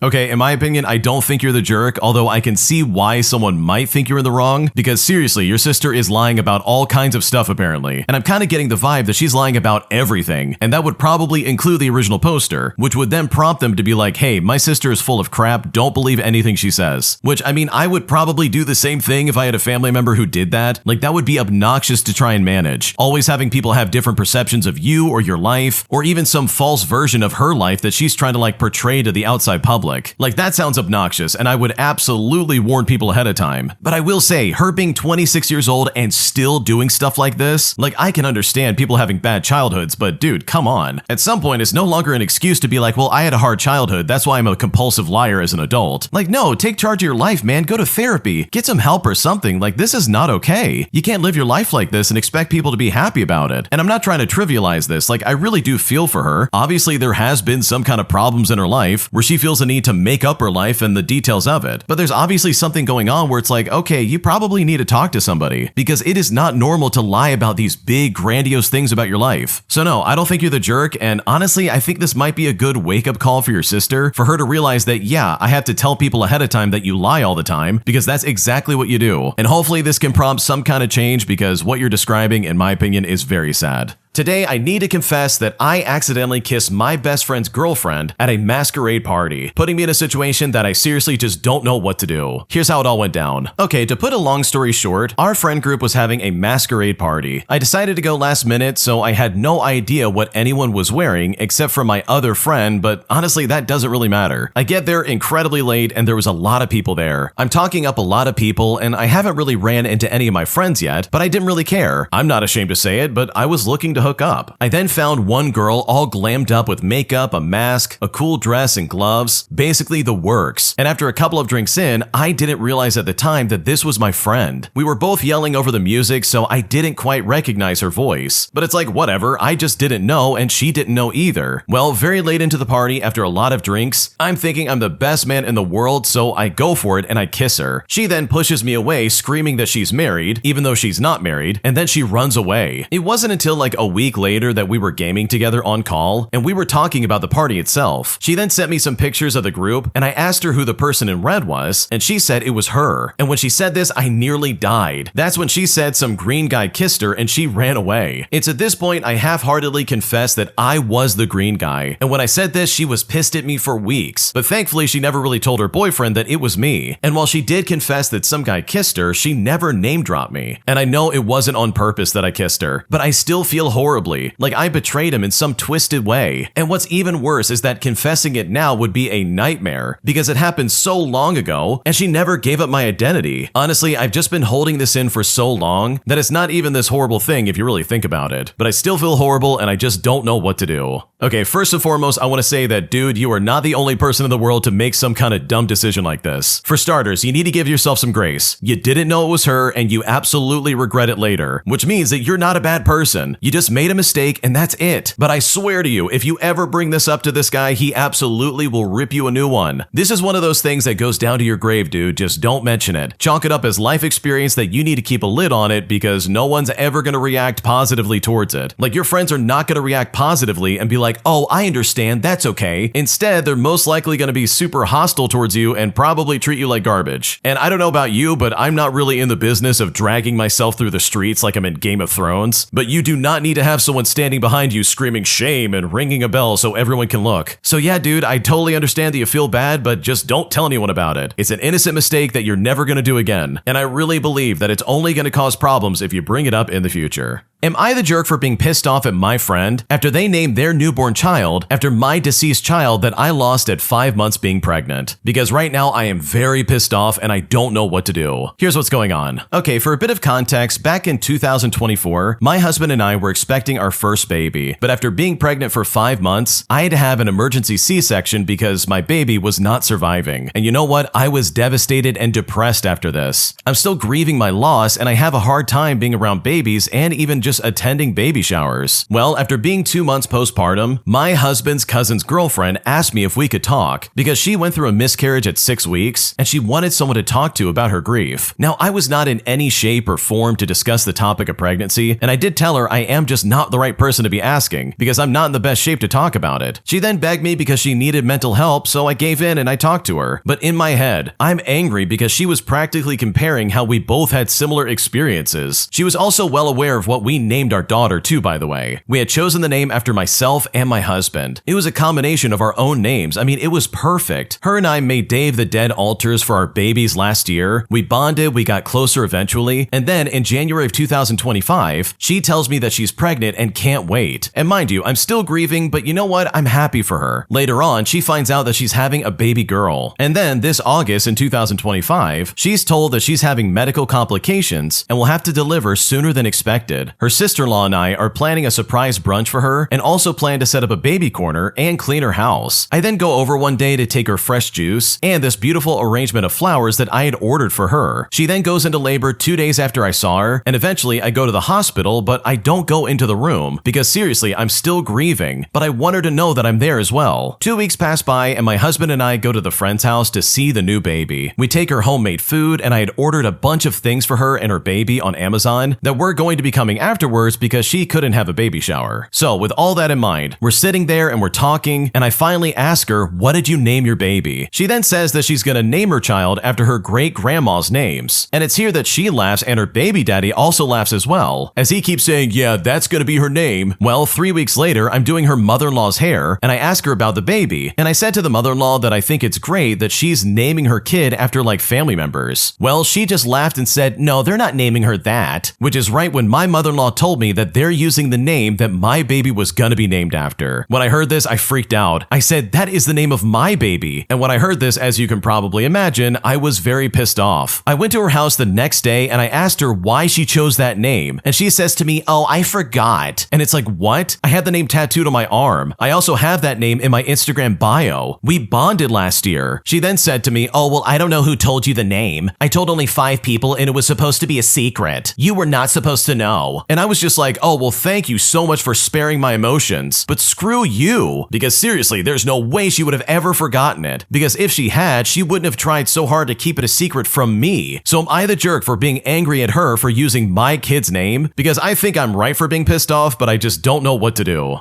Okay, seriously, someone said this best in the comment section, but I completely agree when they say that you need to exorcise this woman from your life like the soul-sucking demon that she is. Like, oh my gosh, this lady is so toxic. Like, she really took your baby's name and then lied about it and tried to be like, oh, it's something else, don't worry about it. You know, after claiming ignorance and being like, well, I forgot that's the name of your kid. Because seriously, let's be honest for a second. She absolutely knew about it, and the only reason she was hiding it was because she knew the original poster would be rightfully pissed off. So no, you're not the jerk here. I would be furious and I would never let this go. I would probably scream it from the rooftops if I had the chance to, because what this lady's doing is super toxic and completely uncalled for. Am I the jerk for not canceling my plans to attend my sister's wedding? As this wedding literally falls in place with a surgery I've been waiting to have for a long time. Here's what's going on. Okay, so I've heard varying opinions from people in my real life, so I'm now posting it here to try and get a second opinion. For a bit of context, I have 3 siblings and we are all in our 20s. Our oldest sister, who I will call Jane, is 29 years old and recently announced her engagement to a man we all knew, but no one really knew that she was dating. And the only place that she announced this was on Facebook. She claimed that she thought that none of us would see it and actually had asked our father to let us know of the engagement. Her and our mother and father live in the small town that we all grew up in, which is less than 5 minutes away from each other, and the rest of us are in the East and West Coast respectfully. Now, for some reason, I ended up logging into a Facebook account on a night that I just simply couldn't sleep after getting back from a trip. And it's here that I saw the status update announcing their engagement between Jane and her fiance, who I will call Aaron for the sake of the story. I then called Jane the next day to congratulate her, and I let her know that I was slightly confused but still happy for her nonetheless. Well, Jane blew up at me after I expressed my confusion, which I did in a peaceful manner by the way, and ever since then we haven't really spoken to each other. Now, I have spoken to our father multiple times ever since then, and I have been informed that this is just how she behaves, and that I need to just suck it up and show up, but I really just don't care anymore, and neither do my other 2 siblings. The lack of communication has been really loud, and I don't care to unravel the layers of disrespect that have been happening here. The icing on the cake of this entire thing is that I have an important surgery planned for like the week before that will take weeks of recovery, and this is something that's been scheduled since the beginning of the year. But you know what? I'm not willing to reschedule my plans for a last-minute chaotic wedding of 2 people that can't even be bothered to communicate properly with anybody. I've let my family know that I'll do my best to make it, but the plans I've made come first, especially after all the planning that it took to take off that much time from work. So am I the jerk for not canceling my plans to make sure that I can show up to this stupid wedding? Because right now I really just don't know what to do.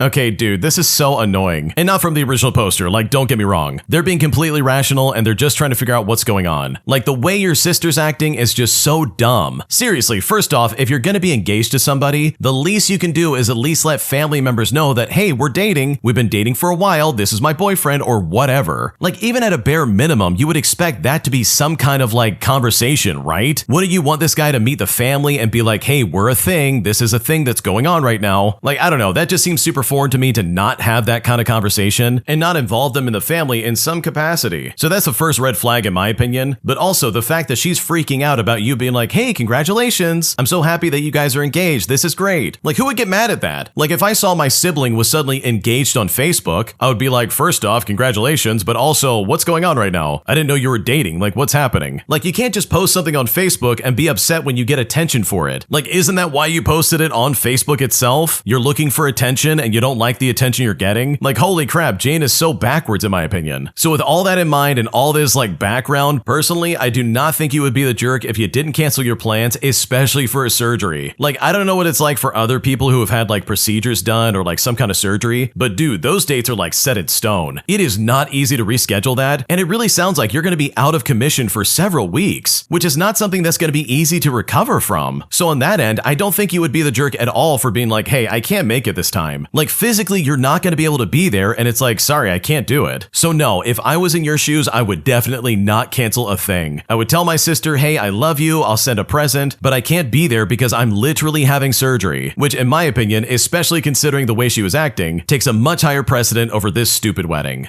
A psycho teacher says that he would rather me pass away in his classroom than leave in the middle of class just to check my type 1 diabetes, even going as far as refusing to allow me to leave the classroom when I quite literally felt I was about to pass out, putting me in a situation that was incredibly dangerous and very irresponsible on his part. Here's what happened. Okay, to start things out, I'm an 18-year-old male and I have type 1 diabetes. I also have an alarm that goes off every 2 hours to remind me to check my blood sugar. And usually I go to the bathroom with my little lunch bag that has everything I need, my blood testing things, the insulin syringe, etc. All of my teachers are aware of my condition and they understand that it's something that I need to do, and they don't really care about it unless it happens during a test, which is completely fair. For reference, my alarm is the sound of a screaming monkey, and yeah, it's annoying, but I can't ignore it this way. My phone is in the lunch bag with all of my other things, so it takes me a bit to turn it off. And I just want to say to all my classmates, I am truly sorry for the noise. Well, a few days ago, we had a substitute teacher in math. I didn't know him and immediately immediately just thought, oh well, I guess I'll have to do some explaining. I told him about my diabetes, my alarm, and that I need to leave when it goes off to check my blood sugar. He told me that I should get a quieter solution next time because the regular math teacher had left, who by the way was super awesome and really chill about all of this. I then explained that this was the only solution I have. Healthcare in the United States sucks, and I can't really afford the fancy continuous glucose monitor or the pump. But his response to all of this was one of the most shocking things I've ever heard in my life, because he looked at me and said, then I guess you'll just have to die quietly. And it's like, dude, who says that to someone who literally just told you that if a monkey starts screaming and they don't go check, then they could actually be in danger? Also, you try living in New York City with 3 kids, one of them being diabetic by the way, on a single nurse's salary. Anyways, later during the class, my alarm went off, and this guy actually told me to stay put and not disturb his class. But I said to him, I'm feeling low on blood sugar, I need to go check it. I was really feeling low and my vision was starting to blur. I felt like I was about to pass out. One of my classmates then yelled, let him leave, man, he's in danger. And after that, I just got up and I left. Well, sure enough, when I checked, my blood sugar was low. I then went to the nurse's office and I took my glucose gel. Now, the nurse knows me too well, by the way, and doesn't have a problem with me stopping by when I'm low. After waiting a bit and feeling just a little bit better, I then went back to class. But when I did, that's when the substitute told me to go wait for him at the principal's office. When we got there with the principal, he started yelling at me, saying that I should obey him because he's the authority figure in class, and that I was undermining his authority in front of everybody. Well, when he said that, I told him to wait a minute, I called my mom, I put her on speakerphone, and I asked her to explain what the dangers are if I can't treat myself for low blood sugar. Well, she explained it, and the teacher left looking incredibly pissed off. Fast forward to the next day, and I actually got an apology letter from him after class, and he told me he was sorry for the incident and that he had done his research. So yeah, lesson learned. Don't mess with me because I will absolutely put you in your place.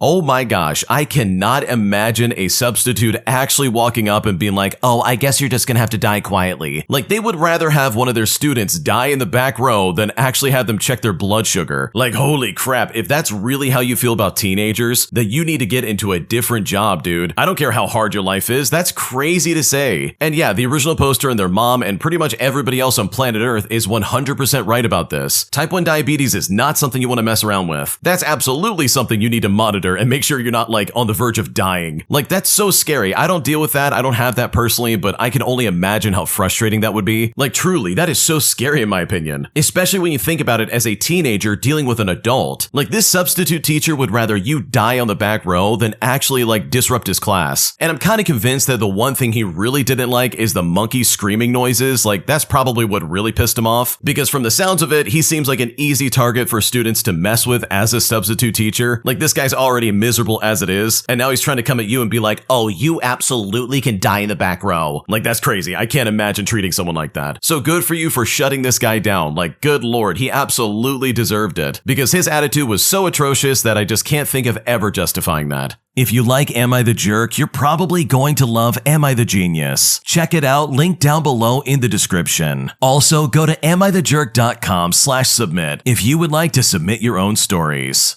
Am I the jerk for getting married to my husband simply because he had money and I knew I would be secure if I got married to him? Because right now it looks like all of this is falling apart and I just don't know what to do. Here's what's going on. I'm a 28-year-old female and I've been married to my husband, who's 51, for about 3 years. Before we met, my life was chaos, living paycheck to paycheck, struggling with my student loans, and constantly being anxious about the future. But then I met him at a charity event through work, and I found that he was charming, successful, confident, and clearly used to getting what he wanted. We started dating quickly, and he spoiled me with expensive dinners and trips, as well as gifts, and even paid off my student debt just because he could. But here's the thing, I knew exactly what it looked like. A young woman with an older, rich man. But at the time, I told myself I did love him, or at least that I could grow to. When he proposed, I said yes, and my friends were divided, with half of them saying that I was being smart, and the other half saying that I was selling out. But honestly, I was tired of struggling. I wanted security, stability, peace, and he could offer all of that. But now, a few years in, I can actually admit that I don't really love him. Not the way you're supposed to love your spouse, at least. I respect him, I care about him, and I appreciate what he's done for me, but I don't feel anything deep anymore. Recently, during an argument, he accused me of using him. And when he said this, I got defensive and I snapped. I said to him, well, at least I was honest about what I wanted. You wanted a pretty wife to show off, and I wanted stability. We both got exactly what we wanted. When I said this, he looked genuinely hurt, and hasn't spoken to me much ever since then. Well, ever since this incident, my friends are are split. Some of them say it was cruel but truthful, while others think that I'm heartless for saying it out loud. Now, here's the thing. I'm not cheating, I'm not lying, and I'm definitely not trying to hurt him. But I have simply just stopped pretending. We both knew what this marriage was when it started, but now that I've said it out loud, I can't tell if I crossed a moral line. So am I the jerk for marrying someone for money and admitting that I really don't love my husband? Because right now, I seriously just don't know what to do.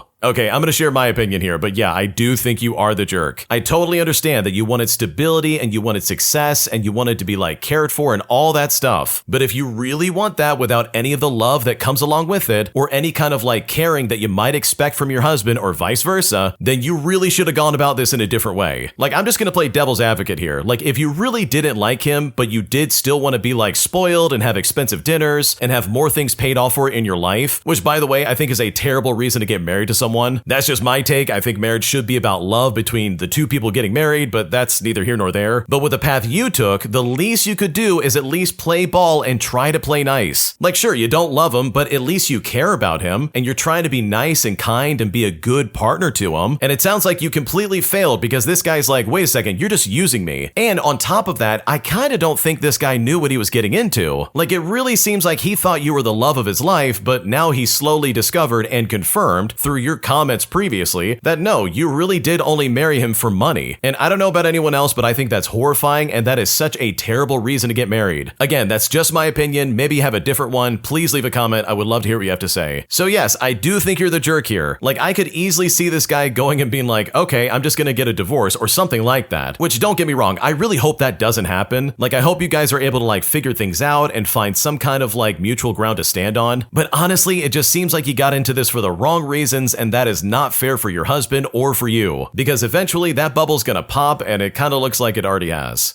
Am I the jerk for asking my girlfriend to stop using my expensive camera equipment anytime she tries to make TikTok videos for her channel? Because after I found out she's not taking care of them and she literally is just leaving it around wherever she wants, I've decided to put my foot down and take back my $4,000 worth of equipment. And at this point, I don't know if I made a mistake and I seriously just don't know what to do. Here's what's going on. Okay, I'm a 30-year-old male and I'm really into photography. It's been a hobby for about 10 years now, and I've invested in some good gear. A couple of cameras, some lenses, some lighting setups, etc. It is not cheap, and I'm very particular about how I handle my equipment. Now, my girlfriend recently started a lifestyle TikTok channel and asked if she could use my camera setup for her videos. And you know what? At first I said sure, as long as she was careful with my stuff. But then I started noticing smudges on the lenses, my tripod legs getting bent, and even one of my SD cards going missing. She also left my camera outside overnight once because she got distracted editing. I then asked her to start using her phone or maybe even buy a beginner camera. And when I said this, she got upset with me, saying that I was gatekeeping creativity and that as her boyfriend, I should want to support her passion. But I said that I do, just not at the expense of my $4,000 worth of equipment. She's now calling me selfish and saying that I care more about objects than her dreams. And her friends are even backing her up too, saying that I should just chill since I don't even do photography professionally. I feel bad, but I also just don't want my stuff ruined. So am I the jerk here? Because I really don't know what to do.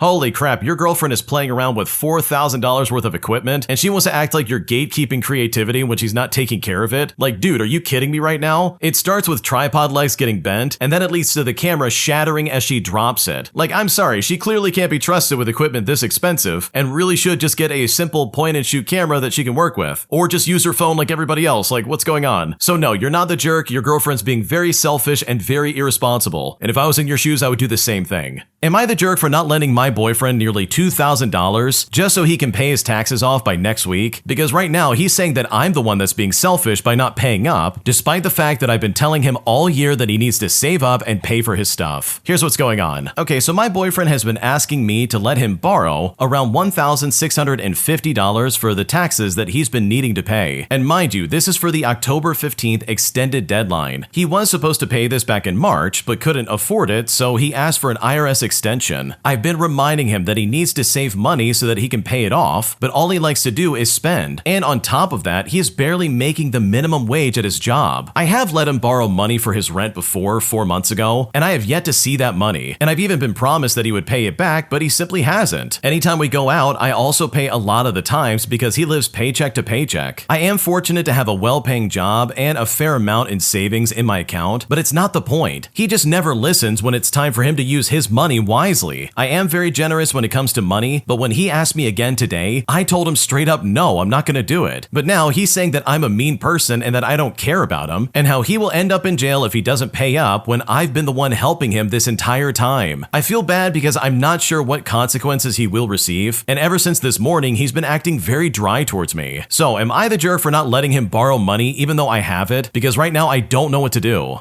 Oh man, I would definitely never pay that kind of money, especially if you've been reminding him all year to do it. Like for starters, your boyfriend doesn't sound very responsible, and in my opinion, I can see this kind of falling apart. Like hopefully it doesn't. Hopefully your relationship lasts and it's really happy and like long lasting. But if this guy's seriously trying to blame you for not paying his taxes, like that's a huge red flag that I would simply never ignore. Would I be overreacting if I said I was gonna quit my new job after my job has still not paid me for over 80 hours of work time? Because right now I'm very frustrated and I don't know if I'm making a mistake. Here's what's going on. Okay, so I started my new job at the United States Postal Service last month, and I've got to say it's been challenging just to say the least. The routes tend to be long and confusing, and the vehicles we're given are incredibly old. Compounding all of this, however, is the fact that I've been badly underpaid for my first 2 pay periods. Orientation and academy, etc. was promised to be paid for, but my first pay stub yielded a net pay of like $230, despite having 80 hours in that 2-week pay period. 62 of those hours were labeled as non-scheduled CrossFit, which is regarded as unpaid. And on the second pay period, another 19 hours had the same issue. I've called Human Resources and they passed the buck all the way to my supervisor. I explained the issue to her, and she seemed shocked at the amount of hours I was owed. She then asked me to email my 2 pay stubs to her and said that she'd be in touch with her boss. And it's now been several days and I have absolutely no updates. Well, today at work was completely exhausting. I'm expected to learn this labyrinth of a route over the next week, and I only managed to finish because my coworker and instructor came by to relieve me of half of my remaining mail, as well as all of my remaining packages. Yet I feel like I'm doing a lot for a workplace that seems to be dragging its feet to actually pay me. If I don't have any tangible updates tomorrow, which is when we deliver Amazon packages, I'm probably going to deliver an ultimatum. Either pay me what I'm owed or I'm going to stop coming in. So seriously, am I overreacting? Because right now I don't know what to do. Okay, first of all, I think it would be an overreaction to be like, either give me money or I'm not going to work here. Because for me, that seems like way too much of like a knee-jerk reaction that I just don't think is wise. Like in my opinion, I think it would be better to follow up with your manager and be like, hey, did you speak to Human Resources and let them know that I'm owed a lot of hours? Or do I need to escalate this further? Like make sure you have something like that in writing that you can send to these people, because then you have a paper trail and you have evidence if you ever decide to like escalate this in a way that would pretty much get them in trouble. So in my opinion, I think it would be an overreaction to be like, oh, I'm gonna quit if I don't get money right now. Like that's not gonna be a good look. They're probably never gonna want to work with you if you do act that way. And I just think long term for this job, it would not be beneficial to make an ultimatum and then freak out on them. A crazy guy tried to break up my marriage by saying that my husband is actually the problem in my life. But after my husband and I pretty much confirmed that this guy's a weirdo with a shady past, I have finally blocked him on just about everything, hoping that he never takes a step into my life ever again. Here's what's going on. Okay, to preface this, I don't reply to this guy and I don't really have any contact with him. I've called the cops, I've filed reports, I've notified the court, and I've changed my number. I do not want to hear from this guy at all. I've been through so much verbal mistreatment in the last couple of years that I genuinely just want a place to write it all down and process and organize what in the world even is wrong with that person, but I want to do it away from them and in peace. Now, first of all, to start things out, guess who immediately clicked that this guy was bad news? It was my husband. Instantly. He's like, I think that guy is lying. I think he isn't just kidding, and I think he does want to harm you, and I really think you need to steer clear of him, which you know what was solid advice. My husband is a very down-to-earth and protective person, and I really trust his intuition. If he says that's a bad dude, then that's just a bad dude. He's not some irrational person who's going to say something that's not true. He's just better than that, and he wouldn't make that up. Well, I come to find out that this guy is involved in some very shady, bad stuff. He has a penchant for criminal activity and is just all around a very irrational and chaotic guy who I just don't like dealing with, and I never will. So I block him and he eventually gets banned. But then he comes back a bunch through various means, whether it's online or offline, and we're honestly so horrified. And now he's tried to tell lies about oh, that wasn't him, but I know it's not true. And it was because he was so awkward when he answered the questions wrong. Like if somebody goes, okay, well, where were you on August 1st? This idiot would be like, well, this is where I was on January 29th, as if that's somehow supposed to answer the question. It's just really awkward, and this guy's just really dumb. This dude also made entire fake posts about pretending that he was dating me. And just to make a long story short, he was saying some really creepy stuff online. He really seems to think that the problem is not himself and his grandiose failure to accept reality, and that there are women who just can't be charmed into giving an obviously mean and ugly-spirited man any kind of positive attention. And he's also basically convinced himself through immense amounts of self-deprecation and what I would assume a vast amount of substances to melt his brain that somehow my husband is the problem. Now, I can't believe anybody is legally allowed to be called a human and be that stupid, because all this idiot does is complain about women ignoring obvious red flags because he thinks they like bad boys. But then when my husband pointed out that this is a red flag in and of itself, as well as warning me not to be this guy's friend ever, stating very clearly that there are just bad vibes about this guy, all of a sudden it shifts into him being like, oh wow, why won't a woman give someone who's obviously horrible and misogynistic like me a chance? And I'm not talking about some guy's like sketchy history. I'm talking about the kind of morally bankrupt Neanderthal who literally wants to punch a woman just for being a woman, because he's on some whole social justice victim mentality that he himself is really the victim in life. Now, obviously, I will not be leaving my husband. I love my husband. And despite this weirdo's ongoing gripes, my husband is actually a good man to us. He's not the performance of a good man. He doesn't do performative activism and is actually a good man to us, period. And he also doesn't want us to get hurt. My husband is kind, and this weirdo was attempting to get him out of the way with manipulation just to try and hurt our family, which has left me feeling incredibly uneasy, and I'm just seriously so tired of this entire situation.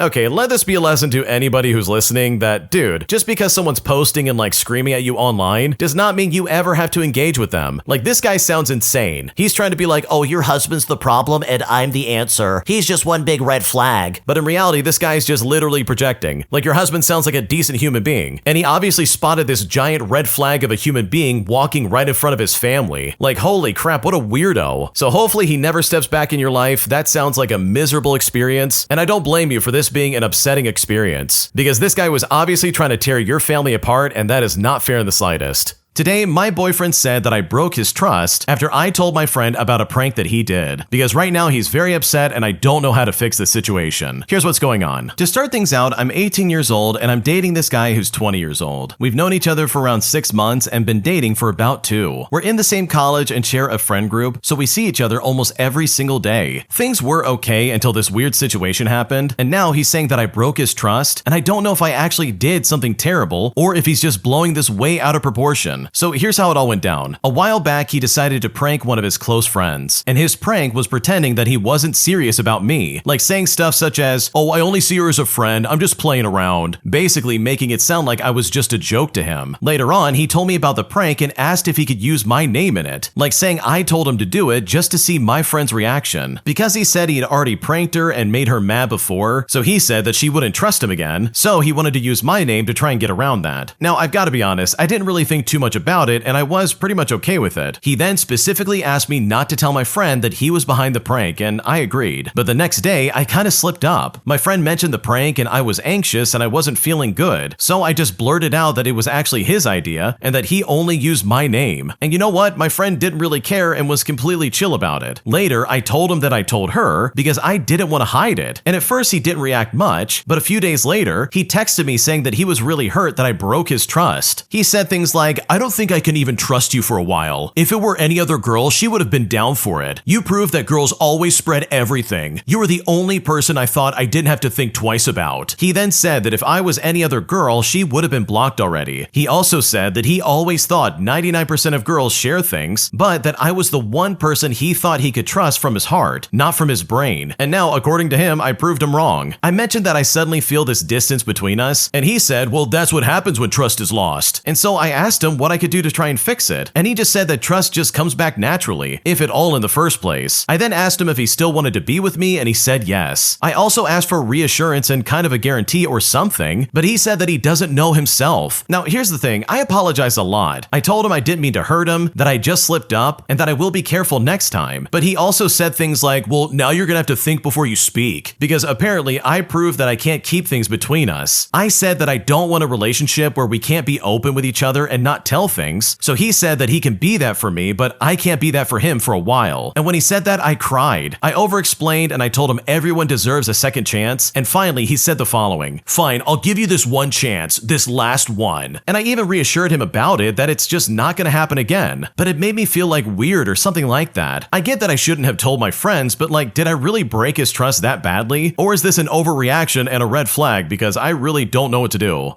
Okay, holy crap, your boyfriend is a giant walking red flag. This guy really is trying to be like, oh, you broke my trust. But you know what's a worse way to break someone's trust? Dragging them into a prank that you don't want to be a part of. Like, what a weirdo. Like, this guy just screams, I hate women, but I don't want to say it out loud. With him saying stuff like, oh, now you gotta think before you speak. If you were any other girl, I would have blocked you. This is just further proof that women tell each other everything. And I gotta be honest, I just can't believe you're still with this guy. He sounds like a bad person and honestly like an even worse boyfriend in my opinion. And I seriously think that you can do way better than this guy. My entitled crazy sister-in-law quite literally moved into our house while we were on our honeymoon, as she claimed that she could move in because we weren't using our guest bedroom at all, putting me in a situation where I honestly did not know what to do. Here's how it all went down. Okay, so this happened a few months ago and I'm still trying to wrap my head around it. My husband and I had just gotten married and went away for a 1-week honeymoon. Everything was perfect, we had a beach, some good food, and more importantly, we had some peace and quiet. Well, that is until we got back home. As we pulled into the driveway, we noticed my sister-in-law's car was parked there. We thought, okay, maybe she's dropping off a remaining wedding gift that she couldn't get to us on the day of the wedding. I mean, my husband had actually given her our house key so she could drop it off while we were gone. But no, she didn't come to drop anything off. She literally moved in. We opened the door and I swear, it felt like walking into a parallel universe. Her shoes were by the door, her clothing was in the guest room closet, makeup was all over the bathroom counter, and half of our food was gone. She even set up her laptop on the dining table like it was her new office. When I asked what she was doing, she looked completely casual and said, "Oh, I just moved into the guest room temporarily, since, you know, you guys weren't using it anyways." And I'm just like, excuse me? You didn't know we were using it? The guest room is our space. Who even told you that you can move in here? She then just blinked at me like I was the one being dramatic. She then said that she didn't feel safe living with her roommate anymore, so she thought she could stay in our guest bedroom since we don't use it. And it's like, girl, we were gone for a week, not forever. The craziest part about this is that she changed our Wi-Fi password and told the neighbors that she was house sitting for us. Like, I can't even make this up. When my husband told her that she needed to leave, she burst into tears trying to guilt trip us, saying that we were being too harsh on her. We then ended up helping her pack her stuff that same evening, and the first thing the next morning, we changed every single lock of the house. Well, fast forward to my mother-in-law's birthday party last week, and she was acting cold and distant as if we were the ones that wronged her. But I'm honestly still blown away by the audacity of this woman for moving in while we were on our honeymoon. Oh my gosh, I cannot understand how people act like this. Like, thankfully there's no backlash from the family from this, because this is just like the classic case of idiot family member thinking they can do whatever they want. And it's always the in-laws of like a spouse of some kind who quite literally overstep into your life and try to act like they run things. And it's like, dude, take a hike, you can't be here. So yeah, this is probably one of the craziest situations I've ever heard, and I'm so glad that you guys kicked her out and told her to take a hike, because this behavior in my opinion is super weird.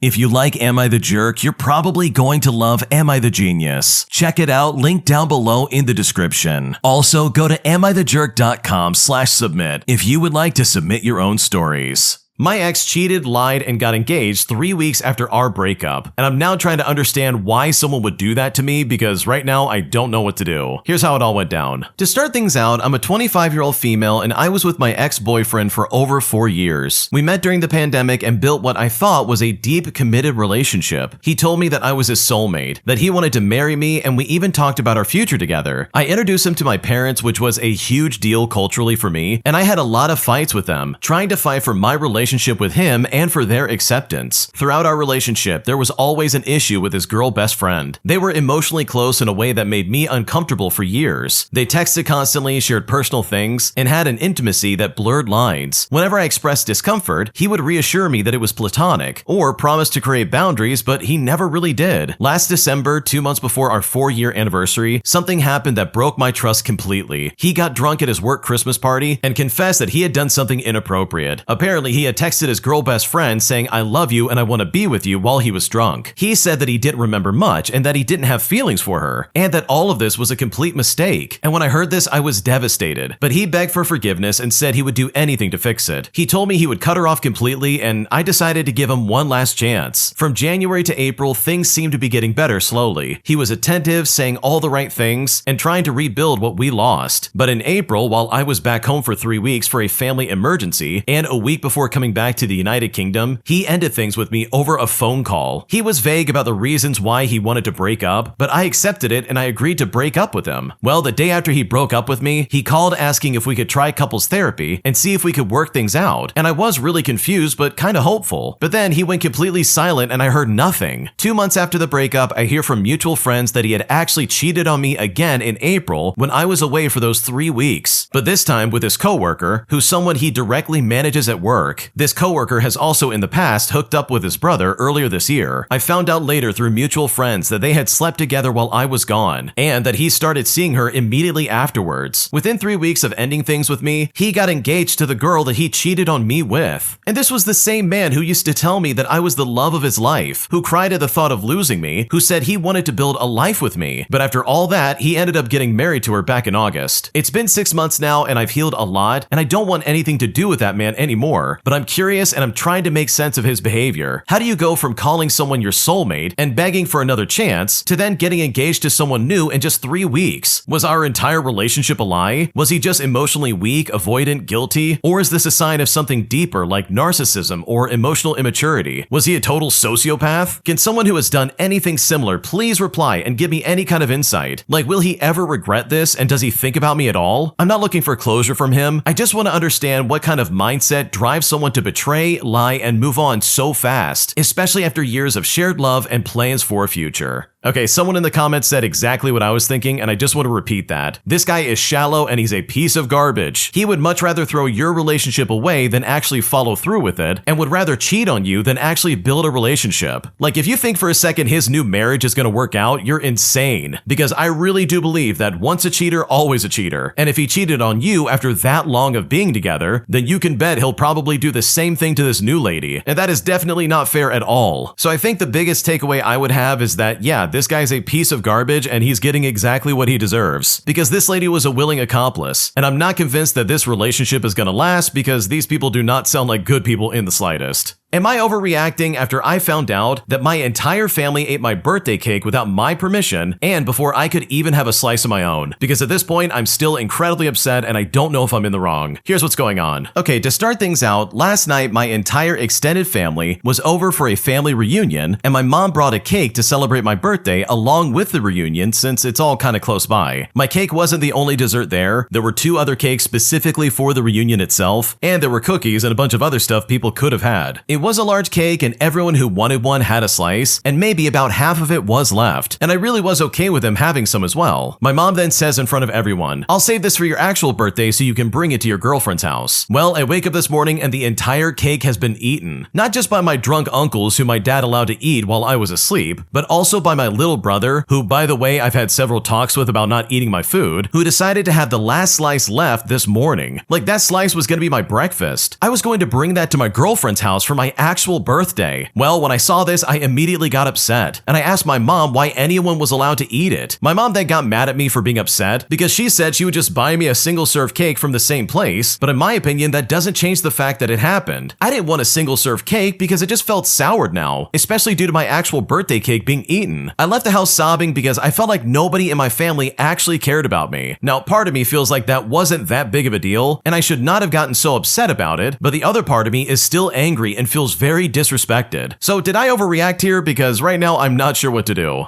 Okay, honestly, I think it's a little bit of an overreaction, but also I can understand where you're coming from. Like, for starters, if someone's gonna say, yeah, this slice is gonna be safe for you, then guess what? It should have been put in a labeled box that says this is for the original poster, like nobody else eat it. So it's really irresponsible that your mom didn't do that and didn't, like, I don't know, try to help you out in some way. But also, I think your mom does have a point. Like, it is just a cake, and this was during a reunion, so of course people are gonna eat stuff. But I don't think it's so deep where it's like, oh man, nobody cares about me. I'm just being written off just like like always. Like, no, I don't think that's what's going on. I think that's a big overreach in my opinion. And in that respect, I do think you're kind of overreacting. So it's a little bit of both in my opinion. I think there is some wiggle room to try and make this right, because the suggestion your mom had, I think, is the best way to make this right, and at least own up to the fact that she didn't do enough to try and keep that slice for you, which in my opinion is the biggest part of this that would really upset me. Am I the jerk for refusing to cover for my coworker who quite literally lied to our boss and ended up making me look like the one who messed up when in reality it was him? Because right now this coworker is treating me very differently and I'm not sure how to fix this. Here's what happened. Okay, so I'm a 22-year-old female and I work at a small nonprofit with about 8 staff. It's usually a good team, although everyone's pretty overworked. One coworker, who I will call James, has always had a bit of a habit of exaggerating things and taking shortcuts, but I usually just ignore it and I shrug it off, because they're friendly enough and they do get results most of the time. Anyways, James was recently in charge of finishing a big grant report that the rest of us really depended on. The deadline was tight, and the night before, they messaged me and asked me if I could quickly go over a section. I said sure, but when I checked it, a bunch of the numbers didn't line up with the previous reports. I then told James to double check the data, but he just brushed it off, saying that he would clean it up later. The next morning, our boss notices the inconsistencies and calls both of us in. Before I could even speak, James jumped in and said that I must have changed some figures when I edited their section. Basically, he threw the blame on me and I was completely stunned. I had text messages showing that I had told him about the wrong numbers, so I explained exactly that to the boss and I forwarded the exchange. The boss seemed neutral but asked James to clarify, and James awkwardly said that he misremembered, and now things are really weird. Some coworkers think I overreacted or that I should have handled it privately, while others say I did the right thing by not letting someone else pin their mistake on me. James has been avoiding me and giving me short replies in meetings, and I'm honestly not trying to start drama. I just didn't want to get blamed for something I didn't do, but part of me feels guilty that maybe I made him look worse than I needed to. So am I the jerk for refusing to take the fall and telling the boss what really happened? Because right now I don't know what to do.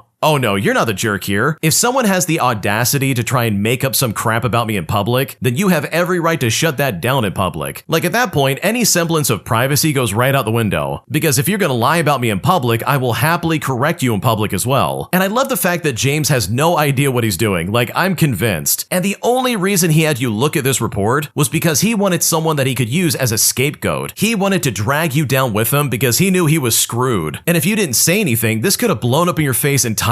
So no, you're definitely not the jerk for saying something and standing up for yourself, because your coworker was absolutely going to throw you under the bus whether you liked it or not. My entitled boss refused to promote me or give me any kind of reasonable raises after I had done so much for the company and made them well over $1 million. So I decided to get some revenge by literally using my company to learn skills that could get me a job elsewhere, which eventually secured me a job that made more money than my current boss, as this literally changed my life in a way that I will never forget. Here's how it all happened. Early in my career, I worked as an engineer for a defense contractor for about 4 years, getting my typical 4% raises and standard promotions that take years and years to qualify for. I realized that in my current role, I was pretty much maxed out for the foreseeable future, and I would be scraping by for years more. So I tried to get on the management track, and I got given a project engineer position to prove myself with. I managed a team of 4 engineers, a designer, and 2 administrators, and we designed and manufactured a system that made $1.6 million in sales in our first year of work. We got the company a patent, we were nominated by the United States Air Force, and became finalists in the Department of Defense Contractor Technical Team of the Year. Plus, we were flown to DC for a big award ceremony. I spent 100 days away from my family that year, traveling to test locations, customers, vendors, etc., and it was brutal, but we were wildly successful. When annual performance reviews came around, mine was absolutely off the charts. I was thrilled, but then I found out that one of my team members, who also had a different manager, was promoted early to a senior position and that I did not, and I just got the standard 3% raise again. And when I found this out, I was livid. I had a meeting with my boss, and his response was that he didn't think my team member deserved a promotion or a big raise, but he wasn't their boss, so basically I should try really hard again and we'll see next year. But I thought to myself, screw that. I basically quiet quit and just barely worked my 40 hours and then I would just go home. I never traveled unless I really wanted to, and I never stayed late. I took almost every Friday off to burn through my leave, and I took all my sick days as well. Eventually, my mental health was much better. The only thing extra that I really did did was take advantage of our education budget that our group had, but rarely ever got used. Now, my previously promoted coworker, who, by the way, I really liked personally, started taking master's degree evening classes, which the company also reimbursed him for, but they also came with obligations to stay there for a certain amount of years. They also had a nice budget for software training, without any kind of stipulations, by the way, so we both signed up for some very advanced classes. We traveled around together, taking these classes and building our resumes. Well, about a month after the classes were finished, I secretly started applying for jobs that required those specific skills, and I very quickly got hired for a position with a base annual income that was quite literally 200% more than my existing rate, plus on top of that, it paid overtime. I then decided to put my notice in, and my boss was really upset. My boss looked at me and said, "We just paid for you to travel all over to learn these new skills that we need. Don't you have any loyalty or guilt?" He then had the audacity to ask me how much I'm being paid there, and then tried to see if they could match the amount. But once I said it, he literally looked at me and said, "That's more than what I make." And you know what? He was right. It was way more, including the overtime, and I made about 3 times the following year for a competitor. So needless to say, my life changed for the better in a very serious way. But it's all thanks to taking advantage of a company that never appreciated me to begin with. Yeah, this is the ultimate way of getting back at your job, especially if they undervalue your skills like this guy was experiencing. Like, he literally made this company like over $1 million.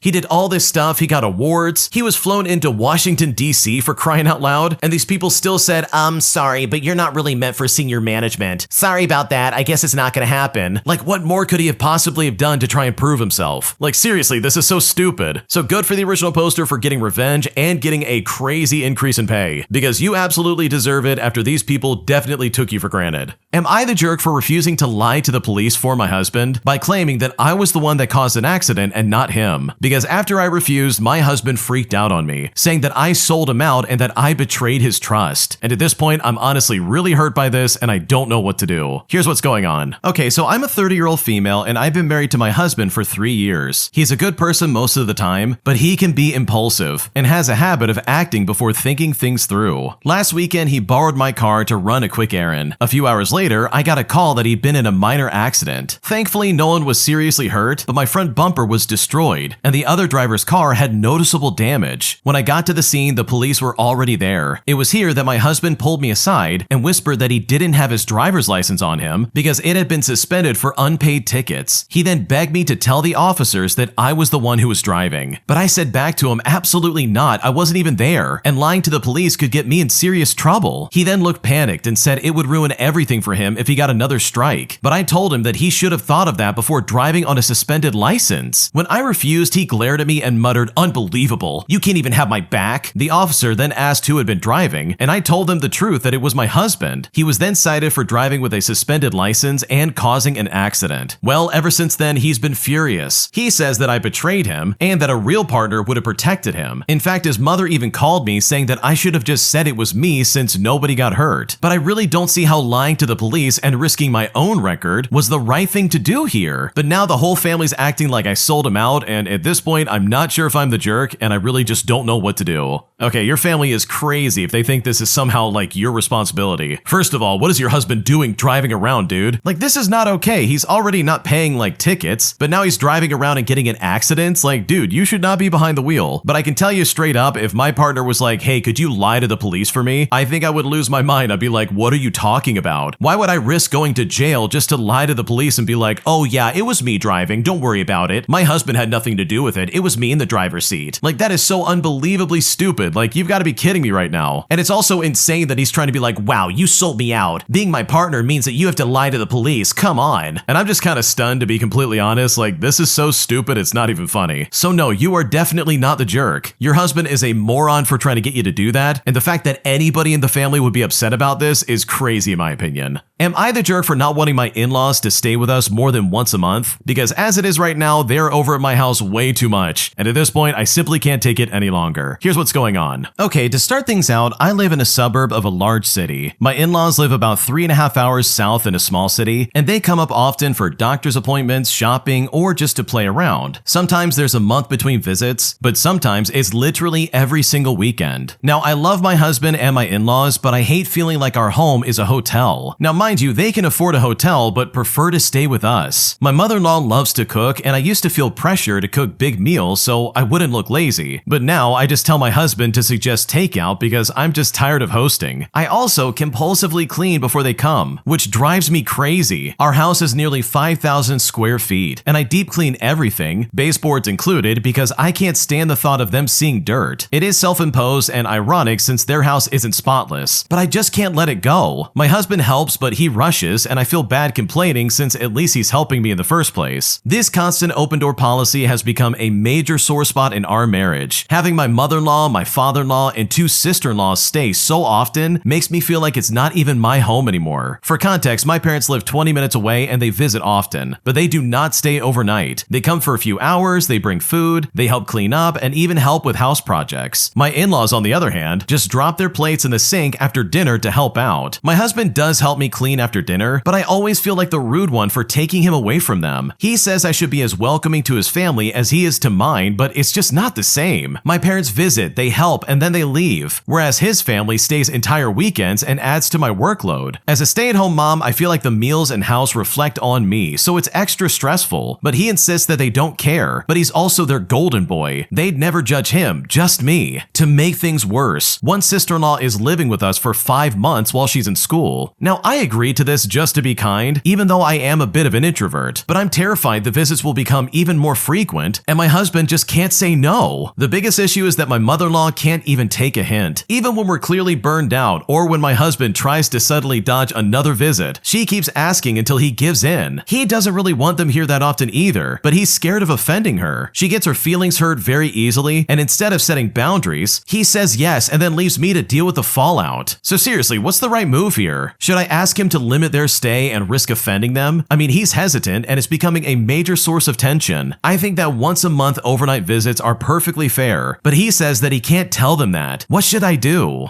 Okay, honestly, I really think this falls on your husband to figure out because this is his family. If it was your family doing this, you would obviously step up, but because it's his, he absolutely needs to step up and say something. Because if you do it, they're gonna go to their son and be like, oh wow, your wife is so unreasonable. And then after they guilt trip him further, guess what? He's gonna cave and it's gonna look like this is your fault. So no, you're not the jerk. This is absolutely unreasonable what they're trying to do every single weekend it feels like. And in my opinion, I think you're well within your rights to tell them that they need to chill out. My entitled manager literally makes an awful joke about my dead mom, putting me in a situation that made me feel so hurt that I actually quit my job right there on the spot. And now I'm trying to figure out if I'm the jerk or if I overreacted here, because right now I seriously just don't know what to do. Here's what's going on. Okay, I want to start off by saying that I've never posted here before, but after this happened last week, I still don't know if I overreacted or if I was justified at all. But regardless, I would appreciate some honest thoughts, and I'll try to keep it as clear as I can. I'm a 26-year-old male and I've been working at a mid-sized tech company for the past 2 years. It was never my dream job, but it paid decently and I had a solid routine. Things were fine until we got a new team lead 3 months ago, and for the sake of the story, I'll call him Dan. Dan is the kind of guy who tries really hard to be everybody's buddy, but he constantly crosses boundaries. He'll tease people in meetings, mock accents, make weird jokes. I mean, Human Resources has already talked to him once, but nothing ever changed. Anyways, last Thursday, I was in a team meeting presenting a small internal tool that I had built to automate a reporting task. Everyone seemed engaged and respectful until Dan cuts in and says, loud enough for everyone in the call to hear, wow, maybe if your mom had this kind of system when she was alive, she'd still be around. For context, I lost my mother last year to a sudden heart attack. It was and still is a very raw subject for me. I had briefly mentioned it during a check-in a few months ago when he asked why I took time off, and I didn't even realize that he remembered it. But when he said that, I froze for a second. A few people nervously laughed, I think out of discomfort, and I just said to them, that's not okay. He then tried to laugh it off and said that I was too sensitive and that it was just a joke. I then stood up and I ended the call. I packed my things and I walked right out. I didn't say anything to anyone else. I literally just left. The next morning, I sent an email to Human Resources explaining what happened and submitted my resignation with immediate effect. I mean, I didn't even ask for the remaining PTO payout. I just wanted out. Ever since then, I've had mixed reactions. My older brother says that I should have filed a formal complaint and used this to hold Dan accountable instead of throwing away my job. Also, a close friend thinks that I was 100% justified and brave for walking away. But I'm sitting here unemployed now, unsure if I was being impulsive or standing up for myself. Part of me feels guilty for how suddenly I left, like I abandoned my team or acted unprofessionally, but the other part of me feels like if I had stayed after that, I would have been betraying myself. So seriously, am I the jerk here? Because right now I don't know what to do. Okay, first and foremost, what he said to you was completely out of line. That's unprofessional, that's disturbing, and very disgusting, and you do not deserve to be treated like that. But I also want to say that the way you reacted is completely normal. Like, dude, if someone said that about me and my mom had passed away recently, I would be like a raw nerve. Like, I would freak out on this person. And I probably would also be like, I want to quit. But I think you have one thing correct here. Somebody has to leave, but in my opinion, it's not you. Dan is the one that has to leave. 100% Dan. Like, I think there's some truth in what your older brother said. You absolutely should have filed a formal complaint and been like, no, this guy absolutely needs to be held accountable. What he just said is so unprofessional and disgusting. Because truthfully, you haven't done anything. Dan's one of those weird bullies of the office that just likes to cross everybody's boundaries, and that's not okay. So in my opinion, I would probably contact human resources or some kind of like upper management and be like, look, can I please have my job back? But if I do come back, Dan needs to be punished. What he said to me was inappropriate. I have witnesses and all this other stuff. Like, in my opinion, I think that would be way better than throwing your career away. Because from the sounds of it, you had a good thing going. And I just don't think it would be smart to throw all of that away simply because somebody offended you. Because yes, in a way, you did stand up for yourself by being like, I'm quitting my job and I'm getting out of there. But in my opinion, a way better way of standing up for yourself is to stand on business, keep your job, and say, no, Dan, you have to go. What you said was inappropriate and you're the one at fault, not me. Like, that doesn't excuse what he said. Like, what he said is disgusting, but it would absolutely rally people around you as they're like, oh wow, this guy joked about your dead mom. Like, that's messed up. Because I know for a fact if I saw one of my coworkers get treated that way, I'd be like, oh, I'm absolutely on this person's side. What Dan said is disgusting and absolutely immature and so weird. Like, you do not joke about that. That is so out of line. But either way, I hope some good things come out of this for you because what he said and what he did to you is completely unacceptable. If you like Am I the Jerk, you're probably going to love Am I the Genius. Check it out, link down below in the description. Also, go to amithejerk.com/submit if you would like to submit your own stories. My entitled neighbor complains that because my curtains are open in my house, she can see into it and sees exactly what I'm doing all day, essentially confessing that she's creeping on me all the time, and now I'm incredibly unsettled. Here's what's going on. So to start things out, we moved into a new house a few months ago, and we just received a mailed letter from a house that is behind ours, which, by the way, between us and this house is literally like a gutter system and a road. And this is verbatim what this neighbor said to me. Dear neighbor, congratulations on your new home. I live right across the street from you. Although our homes are not very close to each other, I can see directly into your home from my living room and backyard. I can clearly see you as you walk around your kitchen and even when you get things from your refrigerator. While I'm happy for new neighbors, I would prefer not to have a view into your home when I'm in my living room and backyard. For your privacy, you may want to consider some blinds or some curtains. I hope you enjoy your new home and neighborhood. Your neighbor, Carol. So it's like, okay, let me get this right. We have to close our curtains so that you can have yours open? And also, you've been watching us in our house like a creeper? Screw you, Carol. My curtains will be open, and I also think some naked dancing in the kitchen is absolutely required.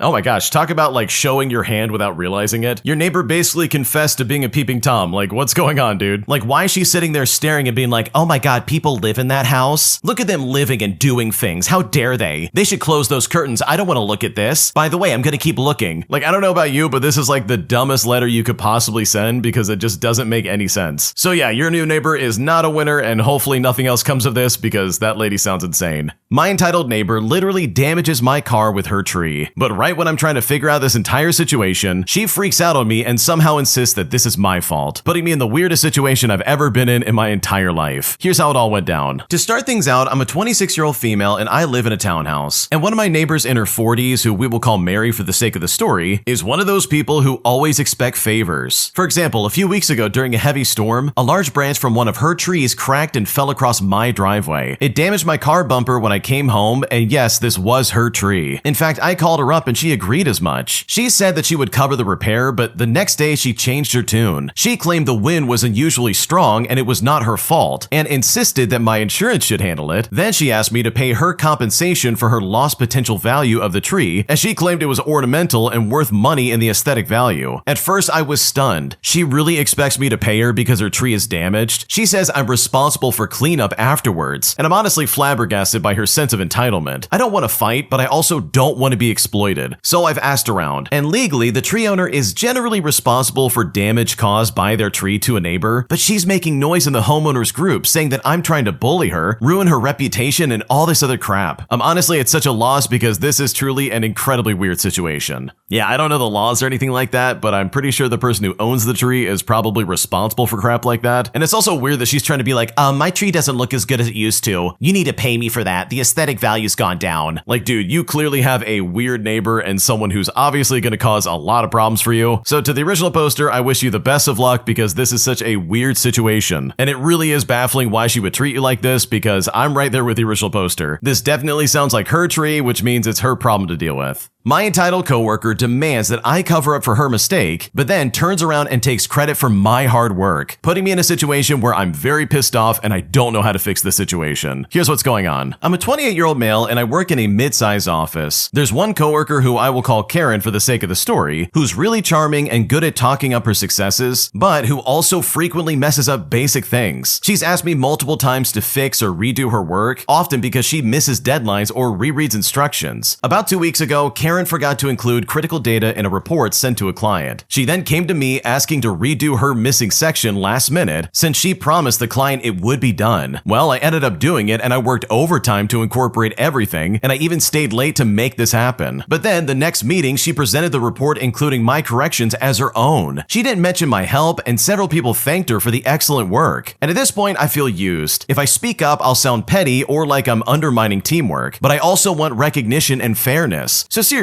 what's the best way to call this out without looking like I'm whining? Because right now I'm really frustrated and I don't know what to do. Okay, people in the comments section have pretty much like hit the nail on the head because I agree with them when they say that, yeah, I would never help this lady with anything ever again. If you're gonna come to me and be like, oh, please help me fix my mistake, and then turn around and be like, look what I did all of this myself. Aren't I a good worker? Like, dude, I would literally never ever help you. I would kick you to the curb and be like, you're on your own. Because you can bet she's gonna absolutely do this again. She's gonna do this till she turns blue in the face, dude. And the best part about it is that if she really does ask your help and when you say no, she asks why, I would be straight up with her and be like, well, the last time you didn't even acknowledge my help. You took credit for it and try to act like, oh yeah, I'm so good. So this time I'm just not gonna help you out. Like, that's what I would do personally, and yes, I can only speak for myself here. But leave a comment down below. What would you do if you were in this situation? Let us know. We would love to hear what you have to say. Am I the jerk for not going on a trip with my friend after her parents gave a hard deadline for me getting money to them for the Airbnb and pretty much all the costs associated with this trip? Because right now my friend's kind of flown off the handle and at this point I don't know what to do. Here's what's going on. Okay, so me and this one girl who I will call Anna, as well as her boyfriend who I'll call Luke, have all been friends for a while. We're part of a small online friend group with two other guys around our age who I'll call Mason and Bud. We all met through gaming and usually hung out in Discord calls. In September, Anna and Luke invited me and Mason to Comic-Con in Amsterdam. Mason later couldn't go, and I told them that I might not afford everything on short notice, but they said they'd cover most of it as an early birthday present. And for reference, my birthday was a month later. I said I'd help with groceries and Ubers and of course, my sides of the Airbnb. Well, a couple weeks before the trip, Anna sent me a long message accusing me of spending money instead of saving it and just sending it to her boyfriend Luke. She had seen me using in-game credits on Overwatch and Dead by Daylight credits I already had and thought that I was somehow wasting money. I then explained that I hadn't spent anything extra besides food and maybe some appointments and reminded her that I was putting $100 towards the Airbnb. She then claimed that she didn't remember that and then told me that she had talked to her parents and they all said that if I didn't pay before October 3rd, I could screw off and not go. And you know what? That made me super uncomfortable. Her family doesn't even know me, so why are they deciding deadlines all of a sudden? Well, I told her this and I basically said that I didn't feel comfortable going anymore. She then got mad at me and said it was bull crap.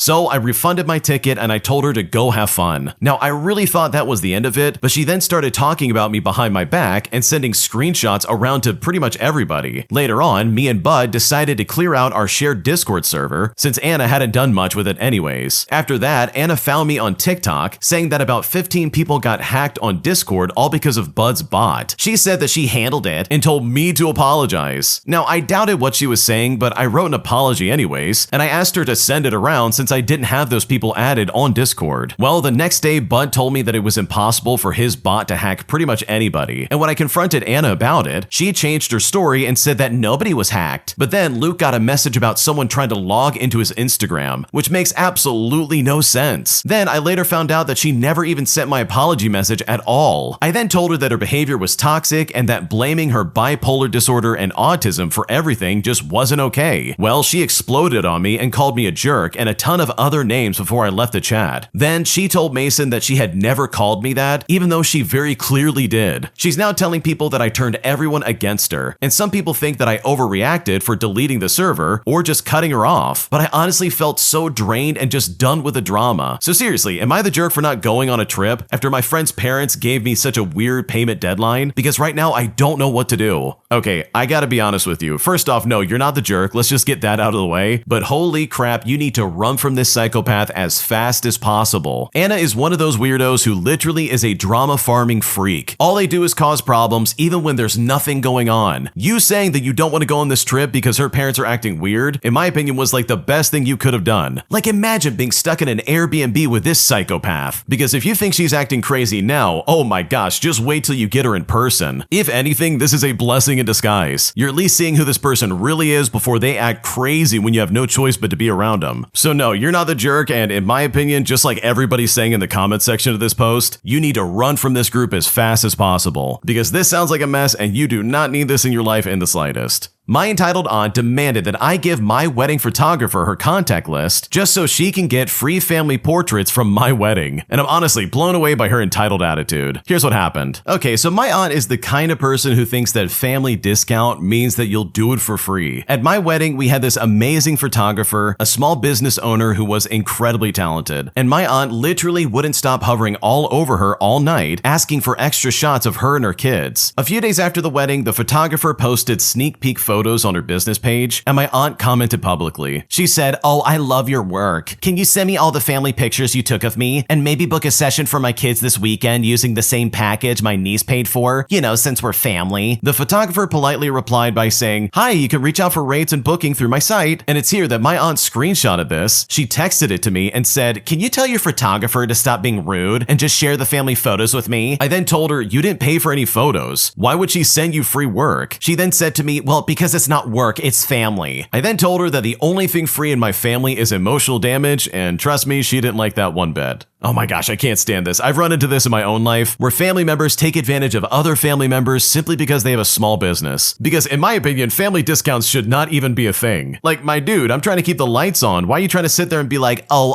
I'm sorry, but are we not family? This is not work, it's family, come on." But it's like, oh, okay, then I guess this family is gonna keep my electricity bill running and maybe pay for my water bill or my rent, but like, what are we talking about? So yeah, this aunt is super entitled. I can't stand people like this, and hopefully this put her in her place because what she was doing was completely out of line. My entitled neighbor tried to get me to babysit her 13-year-old child simply because I work from home, putting me in one of the weirdest situations I've been in a long time. Here's how it all went down. I'm a 30-year-old male and I work remotely as a data analyst. My office setup faces the street, and my neighbor, who has a 13-year-old daughter, saw me one day and asked what I do. I then told her that I work full-time from home. Well, the next week, she comes over asking if her daughter can hang out at my place after school for a few hours, all because she doesn't trust her being home alone yet. Well, when she said this, I told her, "Sorry, but no, I'm working." This lady then looked at me and said, "But you're home. You can just keep an eye on her. She'll be quiet." I then said to her, "Ma'am, I'm on the clock. I'm not a babysitter." When I said this, she got offended. She then said to me, "Oh, you must not like kids." But I responded back by saying it's not about liking kids. It's literally about not wanting to get fired. 2 days later, I get an email from my building's homeowner association. Apparently, she complained that I'm being unneighborly and refused to support the community. But the homeowners association president literally laughed on the phone and then said to me, "Yeah, she's filed like 3 complaints this month. One was about her mailman whistling. But now moving forward, I've decided to keep the blinds closed because I definitely do not want to deal with that ever again."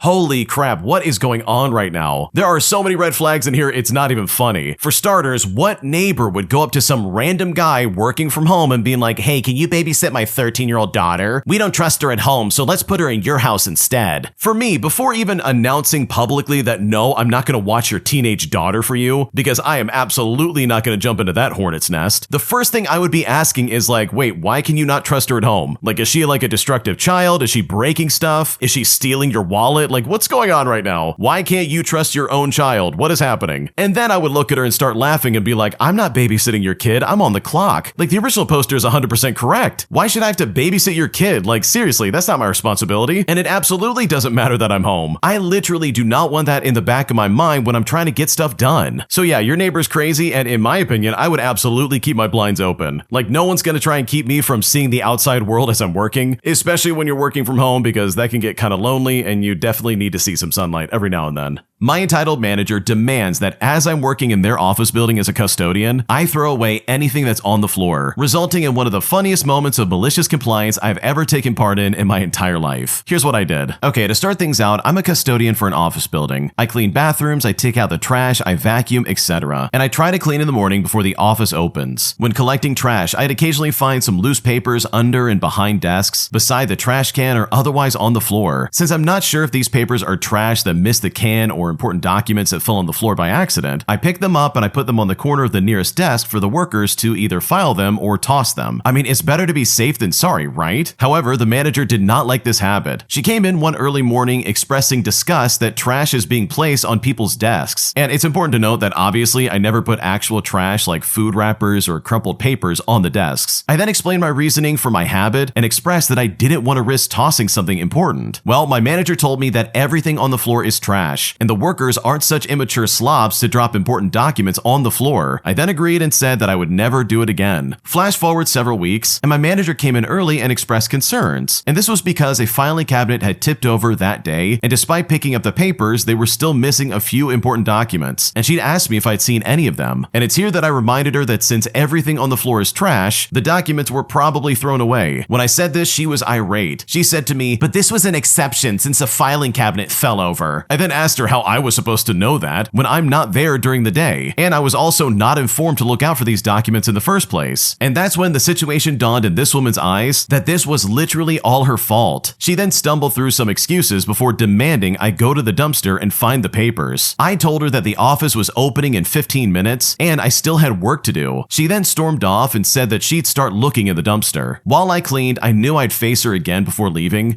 because my car is parked by the dumpster. So I thought of what to say to her as the final nail in the coffin. And sure enough, when I finished my work and walked out, the manager and a few other workers who had arrived were rooting through the dumpster. When the manager spotted me, she demanded that I come and help out. And I realized that this was my moment, so I delivered my prepared line. I said to her, "Ma'am, my job description is to take out the trash. Your job description is to ensure the safety and confidentiality of your client's files." I walked away, and in my head, I was walking to a cartoon villain scream of outraged failure from my manager. A few hours later, I got a text saying that there will now be a special inbox shelf for me to place any papers found on the floor so that the workers can go through it just to avoid this mess from ever happening ever again. Okay, honestly, what in the world was this lady thinking? First of all, if you've got a custodian who actually cares about your office and like the things you're doing in there, and is like actively going above and beyond, like literally the extra mile to make sure your stuff isn't missing, like holy crap, hold on to that guy. Like seriously, he cares about his job and he cares about what's going on in here. He could easily just be like, okay, everything on the floor gets thrown away. Let's get this taken care of. But instead, he's actually taking care of stuff and he's trying to be like, okay, what's going on here? What does need to stay and what doesn't? And also, this is absolutely not on the custodian at all. For most office buildings, at least from my experience, if you've got stuff that's like confidential or it's like super important, the last place you put it is in like the common trash bin. There's usually like a shred box where you put all the stuff in there, and then a company comes in and like picks that up and takes that away, all with a very specific purpose of like shredding it and making sure that nobody sees it. Like that's completely normal, and that absolutely happens all the time. So if her employees are throwing things away and putting it in like the normal trash can, like that's on them. That's not on the custodian. That literally falls on her shoulders. So honestly, I think if I was working in this situation and I had a manager talk to me like that, I probably would also maliciously comply and just run with it. I would throw away anything I found on the floor and not think twice about it. Like, why should I? Especially if you're going to give me an attitude. So yeah, I love what the original poster did because I think it's incredibly funny. My entitled neighbor demands that I snowplow his sidewalk every winter for free, as he claims that since I have so much time to clear my neighbor's sidewalk, I should also clear clear his out. But despite explaining that I'm helping out a disabled couple in their 80s, this guy literally refuses to listen, saying that he deserves the same type of treatment, leaving me completely shocked at his callous nature and his entitled attitude. Here's what happened. Okay, to start things out, my preschool-age son and I were walking home from a playground park one fine summer day, and as we turned onto our street, a large man in his early 50s beckoned us to cross the street. And picture someone who's maybe a third of Jabba the Hutt, like this guy was huge. He was seated on a covered patio about 5 feet above the street level. So we crossed over, and this was on my street about a block away, which was about 10 doors down, and also on the opposite side of mine. The moment we stepped onto the sidewalk, without even introducing himself, and without so much as a hello, he said the following statement that really just made me scratch my head. "Tell me why you don't ever clean the snow off of my sidewalk." His demeanor screamed stern boss calling out a slacker kind of vibes. Did he mistake me for some kind of no-show that he had hired last winter? Had my wife volunteered me to help this guy but forgot to tell me? I mean, that was months ago. The rest of the conversation went approximately something like this. I looked at him and I kind of said, okay, and I wasn't really sure what to say from there. And then Jabba the Hutt looks at me and says, "I seen you clearing snow with a snowblower." And he said this almost like he was making an accusation. I then looked at him and I said, well, yeah. This guy then responded by saying, "And every time you waste hours clearing part of the street." It's here that I try to explain to him that, yeah, I do that so we can park our car, but he literally interrupts me and says, "You have a snowblower. This is easy. You spend all your time on your corner and you clear the street. You should snowblow your way to my place and get my short little walk in no time." I say to him, "Well, it's more work than you think. By the time I finish my property, I'm really tired." This guy then looks at me and calls me a liar. He says, "I seen you. You clean off the walk next to you, and that's longer than mine." But I explained to him that they're a disabled couple in their 80s. They literally can't move heavy snow and they're next door to me. It's just 20 feet. Like, I don't do it to be nice. This guy then looks at me and says, "Well, then be nice to me. I can't lift heavy snow, but you don't care about me. If I want to go out, I have to wait until my sons get here to shovel me out and clean off my car." I look at him and I say, "Your sons? Look, I'm sorry, sir, but I'm not going to clear your snow. Have a good day." But then, as we start walking away, he plays what I think is his last resort. And this is exactly what he said. Because it's here that he screams out, "I could pay you to do it," which honestly is like icing on the cake because this guy was incredibly weird.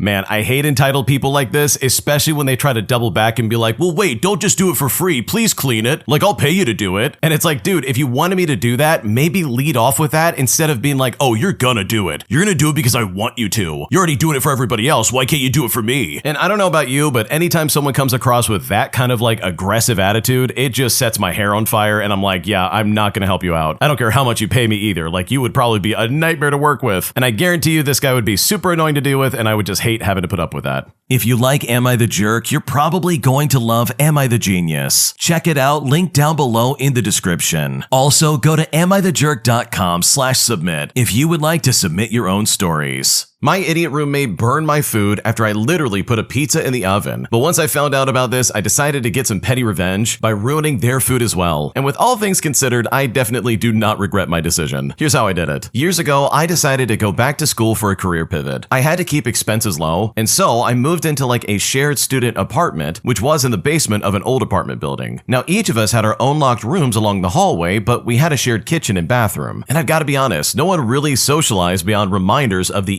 transfer for the shared internet. One night, I got home from classes and work at around 10 o'clock p.m., and I decided to make myself a frozen pizza. Cash was really tight, so this was a bit of a luxury food item for me. I popped it in the oven at like 375 degrees. I set an alarm, and I went back in my room to wait like the 25 minutes recommended by the packaging. About halfway through the cook time, I heard the oven door open, and the only reason I could hear it was because it was old and it always made a loud noise. Then, a few seconds after that, I heard one of the other students closing their bedroom door. I then went to check the oven, and I saw that someone had put a big tray of chicken breasts in the oven too. Well, I thought nothing of it, and I just decided to go back to my room until the timer was done. Well, when I went out there to pull the pizza out, it was literally mostly burned. This idiot had put his stuff in the oven and cranked it up to 425 without telling me. And it's like, fine, put your stuff in the oven, like I don't care, but don't change the cooking temperature without saying anything first. Because to me, this is a huge jerk move. The pizza was just burned enough to be terrible, but you know what? I still had to eat it. After fuming internally for a minute or two, and having a minor existential crisis about how pitiful my life was, I went right back to the kitchen area in a rage and cranked the oven up to 500 degrees, all while his chicken was still in the oven. After a bit, I heard the smoke alarm going off, and shortly after, someone swearing up a storm. I stepped out into the dark hall hallway and in a slightly ominous tone said to him, "Hey, is everything all good, buddy?" He then stammered something about being fine, and it's here that I saw him trying to scrape the charred chicken off the baking sheet. I then went back to my room and I ate the rest of my terrible pizza, and you know what? I moved out not long after that situation, because honestly, with all things considered, this was incredibly upsetting.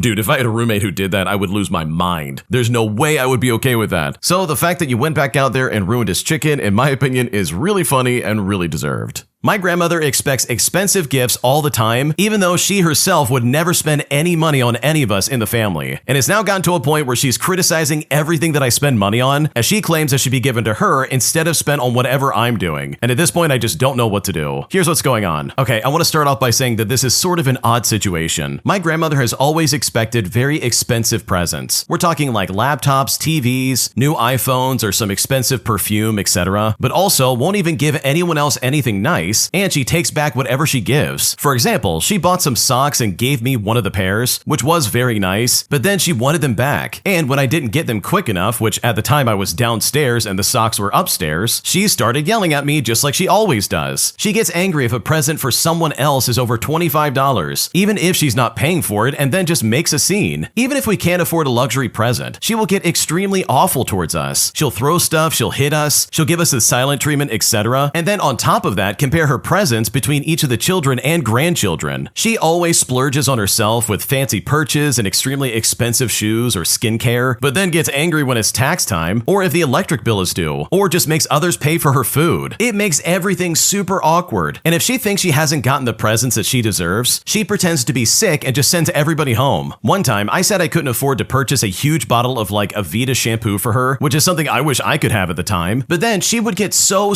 angry with me when I would spend money later in the month on different stuff like my feeding tube tape, my textbooks, and then got mad that my partner took me out of the house for a drive around the block after a panic attack, all because of us spending too much money on gas instead of on her. It's not like I waste money on things that I don't need, but I really just don't know what to do. She expects big birthday presents and parties and won't do anything for anyone else and never ever has. But if someone gives me a present on my birthday, she gets really angry at me and says, "Well, that should be for me and not you. What did you do?" She even felt that her friend should have given her their car instead of trading it in for a new one. But my grandmother has her own car. I'm so stressed out because it's almost the holiday season and she is more demanding than ever this year, and I'm personally going through surgeries and I'm in school. So I'm sort of struggling a lot. I wish I could do more and I wish I could give more, but I simply can't. And if I say no, or if my gift just isn't enough, I will be listed as like the worst amongst the entire family. What should I do? Oh man, this is one of those situations where, yeah, you definitely need to put your foot down regardless of what your grandmother says. Like if I was in your shoes and someone even pretended to not like a gift I'm giving them, that's the second I'm gonna stand up and be like, okay, we're done here. There's no way I'm ever helping you with anything ever again. You're not getting a gift out of me ever under any circumstance, and I'm just not gonna play around with this. Because her attitude sucks. Like seriously, think about it for a second. She's sitting there being like, oh, you need to spend more money. And then when you try to spend money on yourself, like for anything, she freaks out and tries to be like, oh wow, that should have been spent on me. I should have gotten gifts. Why are you spending money on yourself? And it's like, dude, I don't know, grandma. Maybe because like I'm a human being and I need to spend money? Like what's going on right now? So yeah, in my opinion, I would definitely start putting my foot down because this is some unacceptable behavior. Like you do not deserve this in the slightest. And I think standing up for yourself would be a very good thing here. My creepy step-grandfather has been treating me incredibly weird while also making me feel very uncomfortable in my own house, putting me in a situation where I seriously just can't take it anymore because I finally put my foot down and put him in his place. Here's how I did it. Okay, I want to say that I'm still on high adrenaline from this one because it literally happened like 10 minutes ago. For a bit of context, I'm a 21-year-old female and I live with my mom and stepdad at my stepdad's parents' place. My parents have lived here for 10 years now, and I used to visit a lot when I was a kid, and I've lived here for about a year now after finally leaving my father's place. Now, my stepdad's stepdad, who we will call Lee for the sake of the story, is an absolute creep, and he is not subtle about it too. Everyone in the family knows, but I genuinely just can't tell if his wife is oblivious to it or just doesn't care. 10 years ago, he tried getting me to spend time with him in his office by showing me animal videos and trying to get me into the Diablo games, but thanks to my instincts around creepy men, I did not go into that office ever again. My stepsisters all experienced him creeping on them too. They've made it pretty clear that he's not invited to their gatherings. Now, for a bit of context about who this guy is, he got scammed out of $30,000 from one of those fake email girlfriends. And in case you're wondering who paid it off, of course it was his wife. He leaves his phone upright on the kitchen counter and gets Discord notifications from creepy servers that he's on, and he only speaks to me or looks at me if I'm wearing shorts, makeup, or a skirt, or if I have a girlfriend over. Otherwise, it's complete radio silence. But you know what? I simply had enough of it today. I'm in raging PMS mode right now. I can hardly stand being around my favorite people right now, so being around the people that I hate is definitely not easy. Now, I usually just try to let this rage out at the gym, so I got in some shorts, and on my way out, I see this idiot staring at me once again. I was so close to saying something, but I figured I should just let it go, get the adrenaline out of my system, and then come home and eat and just try to sleep. Well, after I came home, I finished my dinner, and I was just sitting at the table texting my friend, and this guy came to the table to monitor his insulin. Now, when he showed up, I left the table. I mean, I was not going to sit around there and watch him, and for some reason, that really triggered something in him. Maybe he could sense that I was in a crappy mood and just took that personally. I then throw away my scraps in the garbage, and he comes up to me, gets in my face, and starts yelling at me. He then starts shouting about something along the lines of, "Oh, you know food? Like edible food? It goes in the compost." He then opens up the cabinet under the sink and the compost bin like a raging child. He says to me, "There, right in there," and then he stomps away. As he's going away, I say, "Well, has that always been the case?" Because bro, I'd been here like on and off for like 10 years, and instead of them saying that I need to put food in the compost a single time, he waits for this moment to yell at me about it. Now, he's hard of hearing, so he didn't hear anything I said, but him staring at me earlier and then yelling at me was more than enough for me. So I went over to the living room where he sat down by his wife, and the conversation went something like this. I said to him, "Hey, has that always been the case? I'm supposed to only put food in the compost?" And the both of them looked at me and responded, "Yeah." So I replied back and said, "Well, I've been living here for about a year and I've never been told that." But his wife chirps back and says, "Well, I just didn't know that you were doing that." But to be completely honest, this was a straight up lie. There have been a multitude of times that she'll be doing the dishes at the sink right next to the trash and I'll throw my food away. So I respond back by saying, "Well, I've noticed a lot of times that I won't find out I'm doing something wrong until there's this big angry outburst about it. If I'm doing something wrong, you need to tell me about it when I do it." Lee then responds and says, "Well, every time I tell you, you take it wrong." And I gotta be honest, this was very confusing because everything he's ever told me to do to take care of the shared spaces, I've consistently done. In fact, he stopped telling me to do these things after I asked him if he washed his hands after going to the bathroom. And yeah, guess what? He didn't. And then he went and made dinner for himself and his wife. And I really wish I was making this up. But after he said this was the moment that I chewed him out. I looked at him and I said, "Okay, do you have any examples of me doing that? I've done everything you've asked. And actually, if you need something from me, I want her to tell me." And I pointed at his wife. I then go on to say, "You make me extremely uncomfortable. You only ever talk to me when I'm wearing a skirt, and you stare at me when I'm wearing shorts. You only talk to me when I have my girlfriends over, and when I was a kid, you tried to get me to spend time with you in your office. Also, you leave your phone out on the kitchen counter. I'm not trying to read what's on there, but you leave your notifications on, and what's on there is extremely inappropriate." The wife then chimes in again and says, "Well, I just didn't know you weren't using the compost." Now, at this point, Lee has a moment where he simply can't talk, and oh my god, the look of defeat on his face was legendary. His face just went emotionless. He shrunk down so much and got all quiet after yelling, and then said to me, "Well, how about you ignore me and I'll ignore you?" And when he said this, I gave him a thumbs up and I went right to my room. But with all things considered, it really felt good to finally put him in his place.